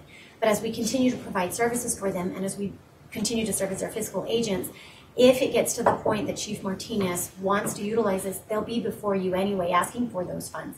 And so what we're trying to do is work with them to realign their positions to ensure that they're competitive with the local market. And what I also mean by that is here at the county, because they currently operate on very different pay scales than the county does. And years ago, the Sheriff's Office used to do the same. Through this reclassification process, we've been able to transform and put those Sheriff's Office employees onto county scales so that we all have one system. What happens when we have one system is we stop the competitiveness between departments of pulling employees where they're jumping because there's different scales and different positions. And I worked with Chief Martinez to really outline the benefits of what it would do if we had a consistent operation, a consistent compensation and classification design. And so if that goes through, we'd like to the court's approval or the court's support at a later date if FY20 might be earmarked for that department. And again, subject to approval, these are all just discussions being had at this time. Okay. FY21, what we're requesting is a $300,000 to maintain. While it seems like that is a bit high, again, what we're going to be doing is going back around, looking at positions, either through the market itself that may possibly have changed. There could be possibilities with the statutes that have changed that we really need to look at these positions, and we want to be able to have sufficient funding to cover any of those types of things that may occur by FY21. FY22, you can see we're asking for a reduction, but still to maintain. What I would hope that everybody's supportive of this is that we don't want to go back to the $2.4 million days where we're spending that amount of money to keep ourselves getting it back up to speed. And if we keep maintaining and we keep moving forward, every year that $150,000 should probably not even be used because we're reclassifying positions and keeping everything moving how it should be moving at the rate of pay, job descriptions being updated as well. So that's why I would really like for us to just continue to maintain by having that funding available. In 2021, when we get to that point and we've looked at all the departments, and assuming, like if there's a statute change that requires an increase or something that ticks us off to that, how will another department come to you? Will they just have to come to you and ask, like, hey, there's this one position, I need you to take a look at it? Is it just on a call-in basis, or how do we do have a policy, we have procedures already in place. There's several things that we're doing. When we're posting a position, one of the things we're doing is we're reaching out to the department, we send the job description, please let us know if anything has changed in the meantime. Most of the time it's minor stuff, which that's not going to require reclassification of position. So that's that's at the beginning portion of it. We watch statutes well, and we're paying attention to things that are going on. So we may reach out to departments or we're foreseeing something, and you know what, we foresee that this is happening. Do you feel that it's going to impact your position? You know what, it may. Or we do have departments that reach out to us throughout the year. We already have that procedure in place where they can reach out to us if they have funding available because through vacancies or something and they want to reclassify positions so that it's not a budget impact, they're able to do that. And the other time they can come is during budget to make those requests. Thank you. The next thing I want to talk about is the benefits. I truly believe that with the reclassification, one I look at is the cleanup of job descriptions alone. People know what they're applying for, people know what they're getting paid, and they're getting paid a good amount or a decent amount of salary to come and work for the county. I have found that in the past we used to have, and I don't mean to pick on public works, but I remember we had truck driver was a title. Everyone that applied believed they were going to be a truck driver. When they came to work for the county, they were not a truck driver. They were working road maintenance. They weren't driving 18-wheelers. If I applied for a truck driver job, I would think I would be driving an 18-wheeler, and that was not happening. So through part of this is just one of the positions. There are several positions that we dealt with that were very similar. County clerk's office, you have people that work in archives, and their job description was an office specialist. So you come in thinking you're going to work in an office, and you're working in the archive section storing records. So I believe that reclassification in itself, that's a huge part of it, is cleaning up the job descriptions. People know what they're required to do and what's expected of them through their job duties on the job descriptions. This helps us in our recruitment because when we're posting, it helps us to put the applications out there and, our job descriptions out there and be able to recruit for the positions. As you can see, one of the things I didn't want you focusing was how the numbers are going up and down. What I wanted you to focus on was the actual numbers themselves, how they've increased. In the past, I don't have this number up there, but I did pull our data. We did on average between 2009, 2010, we did about 16,000 applications is what used to come in. Right now, in FY13, we had an average of about 31,000 applications. So you can see how these numbers, this means these people want to come and work at the county for you guys. They want to come because they see the advantage of, they can see what's being actually posted out there. Any questions on that? The other part of a reclassification helps in our retention. Again, because people understand what their duties are and what's required of them, it keeps us separate, keeps people from wanting to leave the county. This in itself is part of our professional workforce, which is one of the goals that we've been striving for that you have out there on the county website. So the retention itself, we have had less separations throughout the years. Part of this is also when we're doing a reclassification, we help departments to look at what other things are going on inside the department. And one of the things that we've started establishing is a career ladder progression. So where we used to just have an office specialist in the department, and I'm going to say administrative specialist because the office specialist job title, we actually eliminated that, so it's an administrative specialist. So in departments, they now have an administrative specialist, an intermediate, and a senior. And the senior's already working towards developing into becoming our next supervisors or managers even at that level. But it creates that where people want to stay within their departments and be able to move up within their departments without jumping ship and going somewhere else and getting paid the same thing in another department. They can see that actually in their departments how it's going to benefit them. With the retention, it's also, I see I got more attention on this because it's got dollar amounts attached to it. Our unemployment cost, because we're able to retain our employees longer, our benefit costs have gone down. And you can see over the past 4 fiscal years how that has happened. I believe this has to do with, again, our job descriptions. People that are now separating for, we call it a just cause. Unemployment calls it a job misconduct.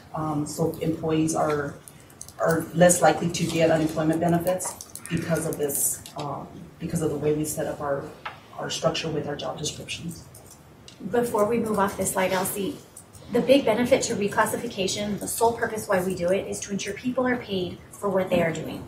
And so through this process that Elsie continues to describe, we are now paying our jobs not only true to what they're doing, but also based on good market analysis and market competitiveness. And so because the county has now become an employer that is competitive with the market, more people want to work for you. And based on the people that want to work for you, it gives the county the ability to screen and hire the most qualified type people. And so every other benefit or benchmark will start to also reduce retention, unemployment, because we're hiring the right types of people the first time. And that all has to do with writing the right job description and ensuring we're paying what those jobs are worth. Melissa, before you get off that subject, Yes, sir. how does our retention rate compare to the city, to other entities around town? You know what, I don't have that information off the top of my head. We do track it. I'd be happy to look into it and let the court know, but it's not something I have on hand. It is something that we do compare. So I can look into that to get you the correct numbers. Okay. Some other benefits that aren't mentioned up here, but I was thinking about them, is that when we go in and we're doing a reclassification, one, we're meeting one-on-one with each individual. So when I pulled up that number of the employees, we actually met with every single employee and talked to them. But aside from talking to them, when we go into the office, we see things as like Felicia, where it's a timekeeping issue that people they're not talking, they're just talking to us, and they may mention something about their timekeeping. Safety issues that are some of the things that we've seen, which all of these we know can lead to liability costs. So on top of the reclassification, those are some benefits to it.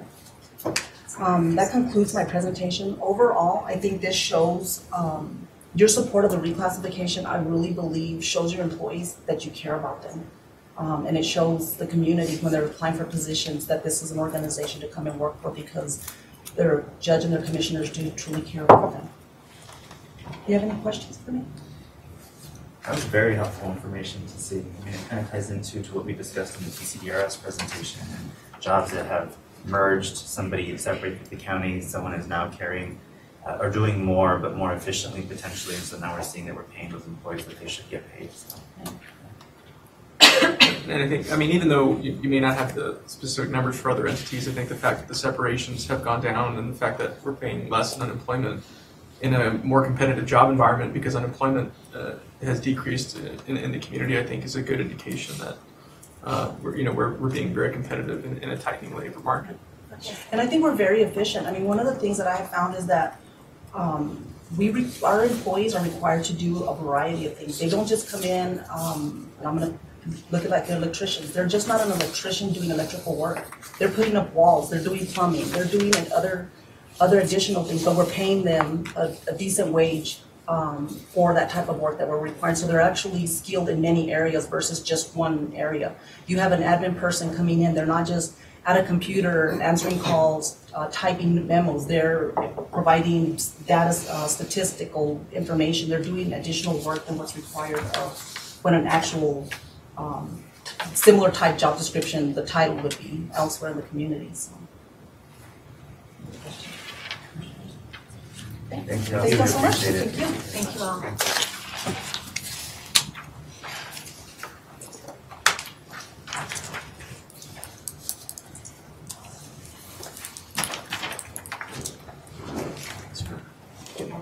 Item number 7, receive the presentation regarding CT 2012 bond reconciliation and CIP reallocation. And approve the CIP reallocation as shown on the presentation. Furthermore, provide direction to staff to reallocate the balances to unassigned for the CP 2012 bond. Good morning, County Judge and Commissioners. Gabby Federal from the Budget and Fiscal Policy Department. I also have Mr. Victor Pettis from the Auditor's Office to assist with this presentation. On May 3rd, we came before the court and we gave you all the second quarterly update of where we stood on our capital bonds and on our CIP request. We've gone back, as we explained on that day, to look at what the original intent for the CP12 bonds were, and so we have that update for you all today. I do want to jump in on here. We're going to talk about what the original intent is and how many match funds remain. We're not asking to discuss today what to do with the remaining funds. We're asking that I agree that these funds remain, or approve that these remaining funds be moved to our unallocated account, and then we will be meeting with each of you and bringing back a proposal for certain projects related to those funds. That's it. So on this table, you can see what the bond item was, the original intent for it, what the initial project amount for that was, and what we currently have as available to be able to sweep, as Ms. Keller mentioned. And we've taken into account on all these available balances, we've taken into account those things that might still be pending, or anything that is still left to pay out. So the first one we had is our general account, where everything, all these balances would be transferred into when we do that sweep. The second one was the designing and constructing and equipping the Tornillo Guadalupe Land Port of Entry Bridge and any road and related facilities located in the east section. So this is our Tornillo Guadalupe Port of Entry. The original amount was $27 million. One of the things that we do want to point out in this account is that we had added about a $17 million contingency, for lack of a better word, while we were pending an agreement with the CRRMA. Fortunately, the CRRMA was able to cover those funds, and that's why we have so much pending in that account. We have, and so again, Gabby mentioned this, but what we've taken into account, we still have some pending items on here. We've worked with Signy, and Victor has worked with Signy and us.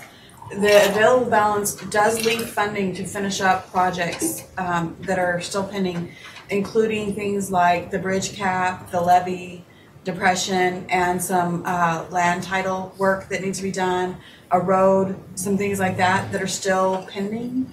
So the available balance is what we believe is truly available to sweep and put back up after those items. Yes, sir. Thank you. The next account has to do with, and I apologize, we do have a typo. We have a duplicate on the intent of it, but this was for the building of our annexes. And so we have our Escarate, our east side, our jail, and our northwest annex. Again, as we mentioned, all of them have been completed. We do have a few pending invoices that are left, but they are taken into consideration on this available balance that is left. I interject, all these facilities that are referenced were specifically referenced in the original bond order. And again, the original intent of it has been completed. We have the acquiring vehicles for the county sheriff's office, law enforcement, and other county departments, and those have been completed as well. The construction of roofs and repairs for our existing facilities. We have the Eastside Jail Annex roof, the GPD roof, and the Sheriff Headquarters. These, out of all of the original intent of it, one of the ones that we have not met is the GPD roof. And now when we're working with our GPD department, originally we feel that the amount that was received was significantly less, or allocated for it was significantly less. We've been working through CIP as well. We've gotten some roof requests there. So we're working with them on those as well. So we did not have enough money allocated to do it. We were very, very far off. So that would be something after we go through the sweep, we'd come back to look at a reallocation. What was the actual cost to do it? Because we're talking, I think the total roofing that needs to be done at JPD versus what was allocated is literally like $1.4 million difference that it was under budgeted. The next one has to do with courthouse improvements, with the plumbing, utility infrastructure, and any other repairs around the county courthouse, the elevator remodels, and this is truly the balance that we feel is available for us to sweep. Gabby, before you go on, does that include the repaving of the entrance to the courthouse? Yes. Before we could do the repaving, I don't think that includes the cost to do the repaving. We would want to sweep it, or did we reserve that? We've already reserved it for okay. that. Yes, that was on the agenda a few months ago, I believe. And Public Works is working on bringing back that project as part of the wellness also, because they would be done at the same time, and they do have a design. I just received a design of it this week to bring to my next meetings with you all to show you the design. So getting back to my question, that is not included in that amount, or it is? The remaining balance that we have there to transfer out already takes that reserve into consideration, that we've already reserved that for that. I would have to double check that. I'm not certain that does. And so from the standpoint of encumbrances, I have to double check that, but on the top of my head, I don't believe it does, Gabby. I didn't think it did either, Gabby. And I think what we said is, put it in the sweep and we'll come back and ask the court to reallocate it specifically for the sidewalk.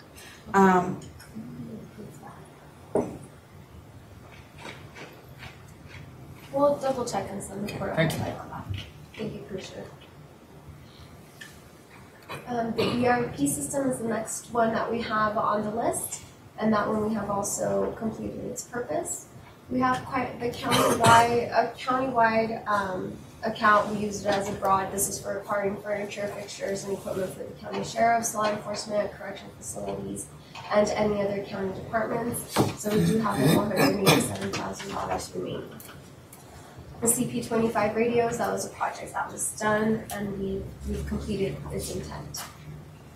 The last one was the microwave communications, which included the constructing, acquiring, improving, and equipping the county's wireless communication system, including a microwave dish system, etc. And that one we have also completed the what was intended for this purpose. So overall, we have $18,999,000 dollars left over that we are requesting to get swept as well. And as Ms. Keller mentioned, we would be bringing back. We put it all into the catch-all account and come back and get direction from the court on these items. As I mentioned, the JPD was one of the ones that we have not completed the intention on it, and we haven't completed the intention on a JPD parking lot, which was also part of the original.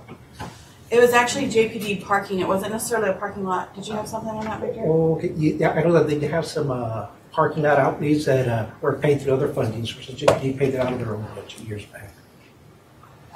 So it won't be coming in. It will not be coming in. So right now, the only thing that we're pulling it all that it wasn't done is the roof for JPD, which is still a desperate need. It is a need, but the need is much greater than what was planned in the bond. So we'd like to take the sweep money and come back, and that's one of the projects we would recommend be completed out of the remaining funds. I guess that's my fear is this bond's already 6 years old and we needed to do it 6 years ago. So the request 6 years ago, I believe it was for $200,000? That's correct. $200,000, and then when we've thoroughly reviewed what is needed, it is literally like a $1.6 or a $1.8 million project. So that's what would be brought back. The next part of the presentation has to do with the CIP reallocation. We discussed this one a month ago as well, but this is what we are requesting approval from the court today to allow us to do the sweep. And that's the end of. Questions? So what does EFR stand for? EFR is eligible for reallocation. Okay. We had to make up all kinds of codes as we were going through these. On my hand. I tried looking for that. Thank you.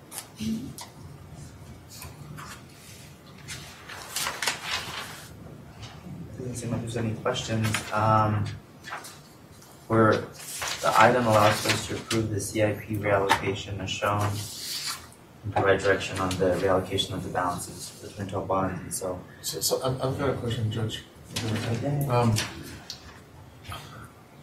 So the after doing the sweep, I mean, what can we use the money? I mean, Right. what are our limitations when it comes to being able to use this money?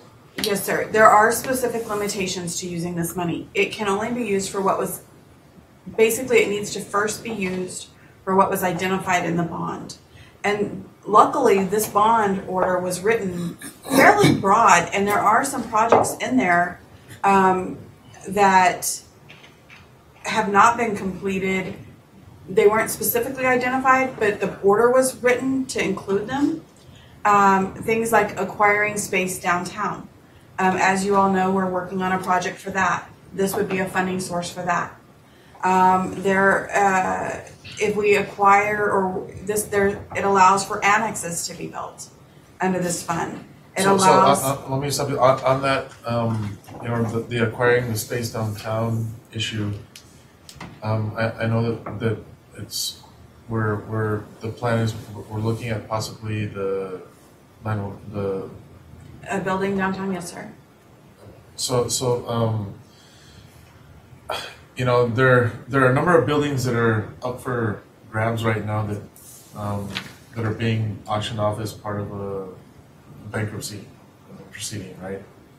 I really think that we should look into. I mean, I don't know how far along they are in that process and if it's still possible. But you know, they're historic buildings, and I think it would play in, you know, really heavily with our own plans to do historic preservation and the downtown. I mean, there's one that's like right across the street from us, actually. You know, and so I think that we should really, if we're going to be serious about acquiring a building downtown and expanding, I think that we should look into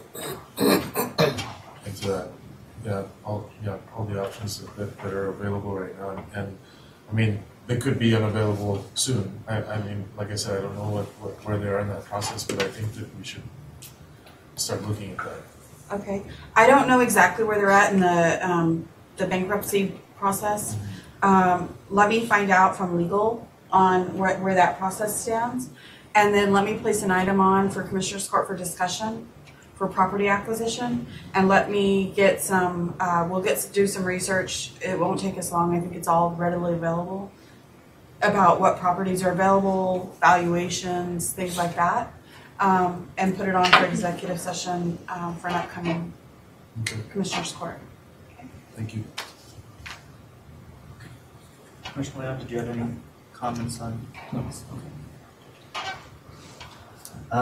I would make a motion to, I guess there's no motion, we're just providing direction to staff. So just to sweep all of the remaining balances, both in the CIP and the 2012 bonds to be used at a future date.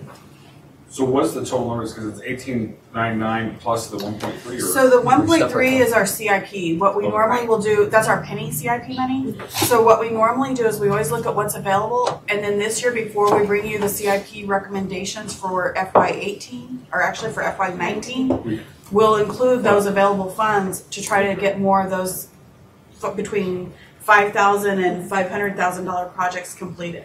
Right. So as we recall, we had $30 million worth of fiscal year 19 CIP requests, and the penny only makes up about $3.9 million.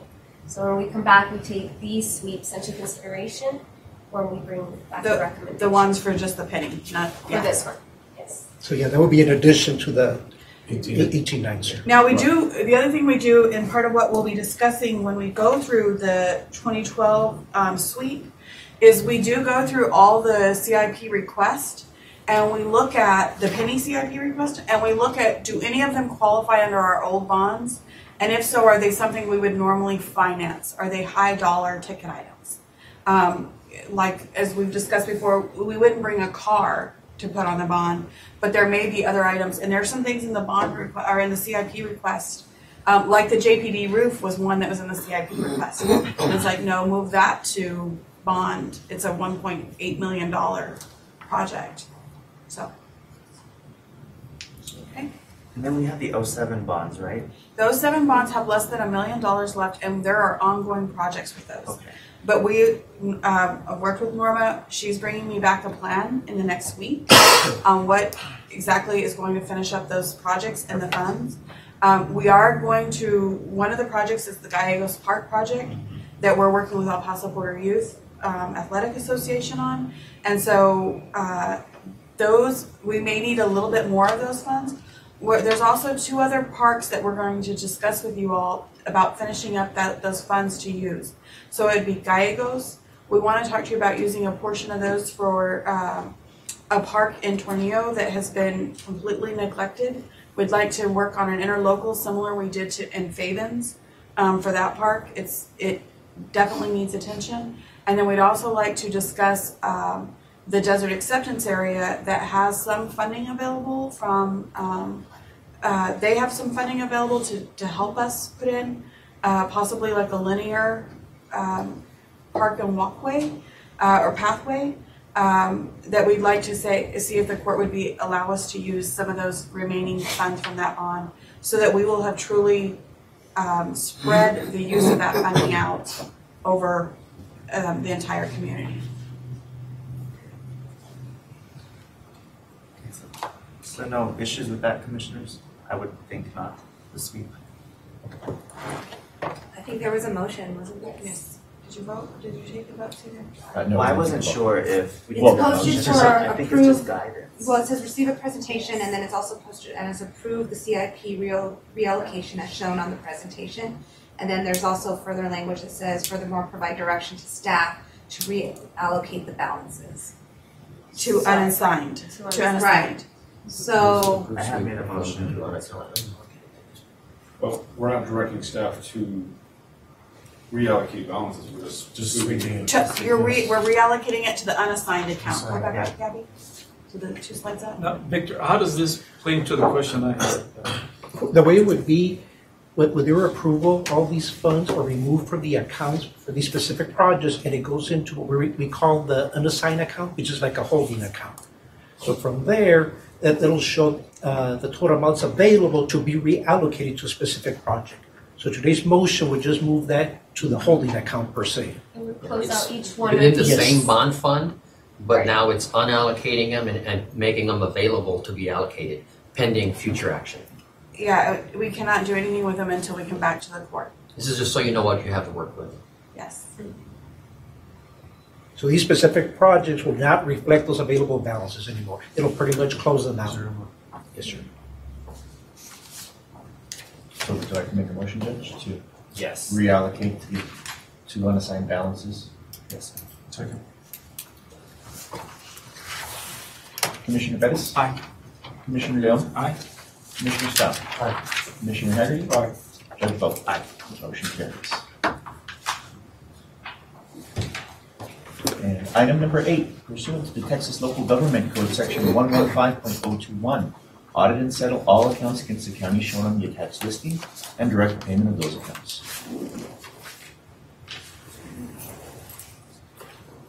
I added one item for the payroll, and I will be talking with Betsy, and we'll be coming back to the court for your consideration. There has been an impact to counties all across the state with an Attorney General opinion, KP 0160, that says that prior to payroll, you need to approve it. And it has to happen before they're paid. So tomorrow's payday, And that's the paid claim list. This payroll? Yes. I got a question on one of them. Okay. I'm hoping it's a typo because one guy's making 24 grand. No, there's payout on, well, there's periodically with the sheriff's office, they have vested benefits. I'm just assuming, I don't know who you're talking about. It's an attorney. The law of money. So Well, before we say we threw this approve it- report together, try to get it to you. I'll double check on that. I just want to pay Sir, attention. if it's an employee who's departing the county. And I don't know well enough to know. I just that Can you tell number. me the page number? Yeah, we It's- can, yeah, we can follow up. The third page in under county Got it. attorney juvenile. Got it. Seems like a lot of money for a single payday. Let me find out. Yeah. So we'll be coming back to consideration. A lot of counties in Texas have changed to where they have a meeting. Some of them are having meetings every Wednesday. Our report's not available until Wednesday, so we have to meet on Thursdays. So prior to every payday, we would have to have a quick meeting just for you to ratify claims for payroll. I know a lot of counties that meet once a month. I know, but this opinion tells them that's not appropriate, and so we're trying to do the best we can to make sure that we're following the legal guidance from the Attorney General. So we'll be discussing with the county attorney on it also. We were looking for ways around it, but So at they this want to point, approve everything except for that one? well, if we don't approve that one, then we'll double check the pay on that person to make sure that it's accurate. We should probably. Subject to. So we're subject to us reviewing that particular line item on that person to make sure that it's accurate. That's what they should be getting paid. So. Yeah, the payment hasn't been dispersed at this point. I would make a motion subject to evaluating that one, to approve all total accounts and So it would be approval to approve the remainder. He just terminated. It's a payout. It's a payout, a vacation. Oh, yes. From the county attorney's office on that one, yes. He was a longtime employee, they had been here several years, he was at the higher pay rate. And typically, that's what happens when sheriff's offices, when they get a payout, that's the benefits, whatever, but appreciate you pulling that out. Yeah. Or else I picked the wrong job because I get this. No. Why we keep that page? No? Are you guys good? Or are we moving forward? I could do that if they wanted to start. How does your motion or whatever. That's enough. So assuming that there's nothing further to review or discuss, it would just to move to approve as posted. Second. Thank you. Commissioner Bettis? Aye. Commissioner Leon? Aye. Commissioner Stout? Aye. Commissioner Haggerty? Aye. Judge Vogt? Aye. Motion carries. Thank you all. We're adjourned. Have a great Memorial Day and congratulations to Mr. Samaniego on his wedding. This concludes today's meeting at 12 p.m.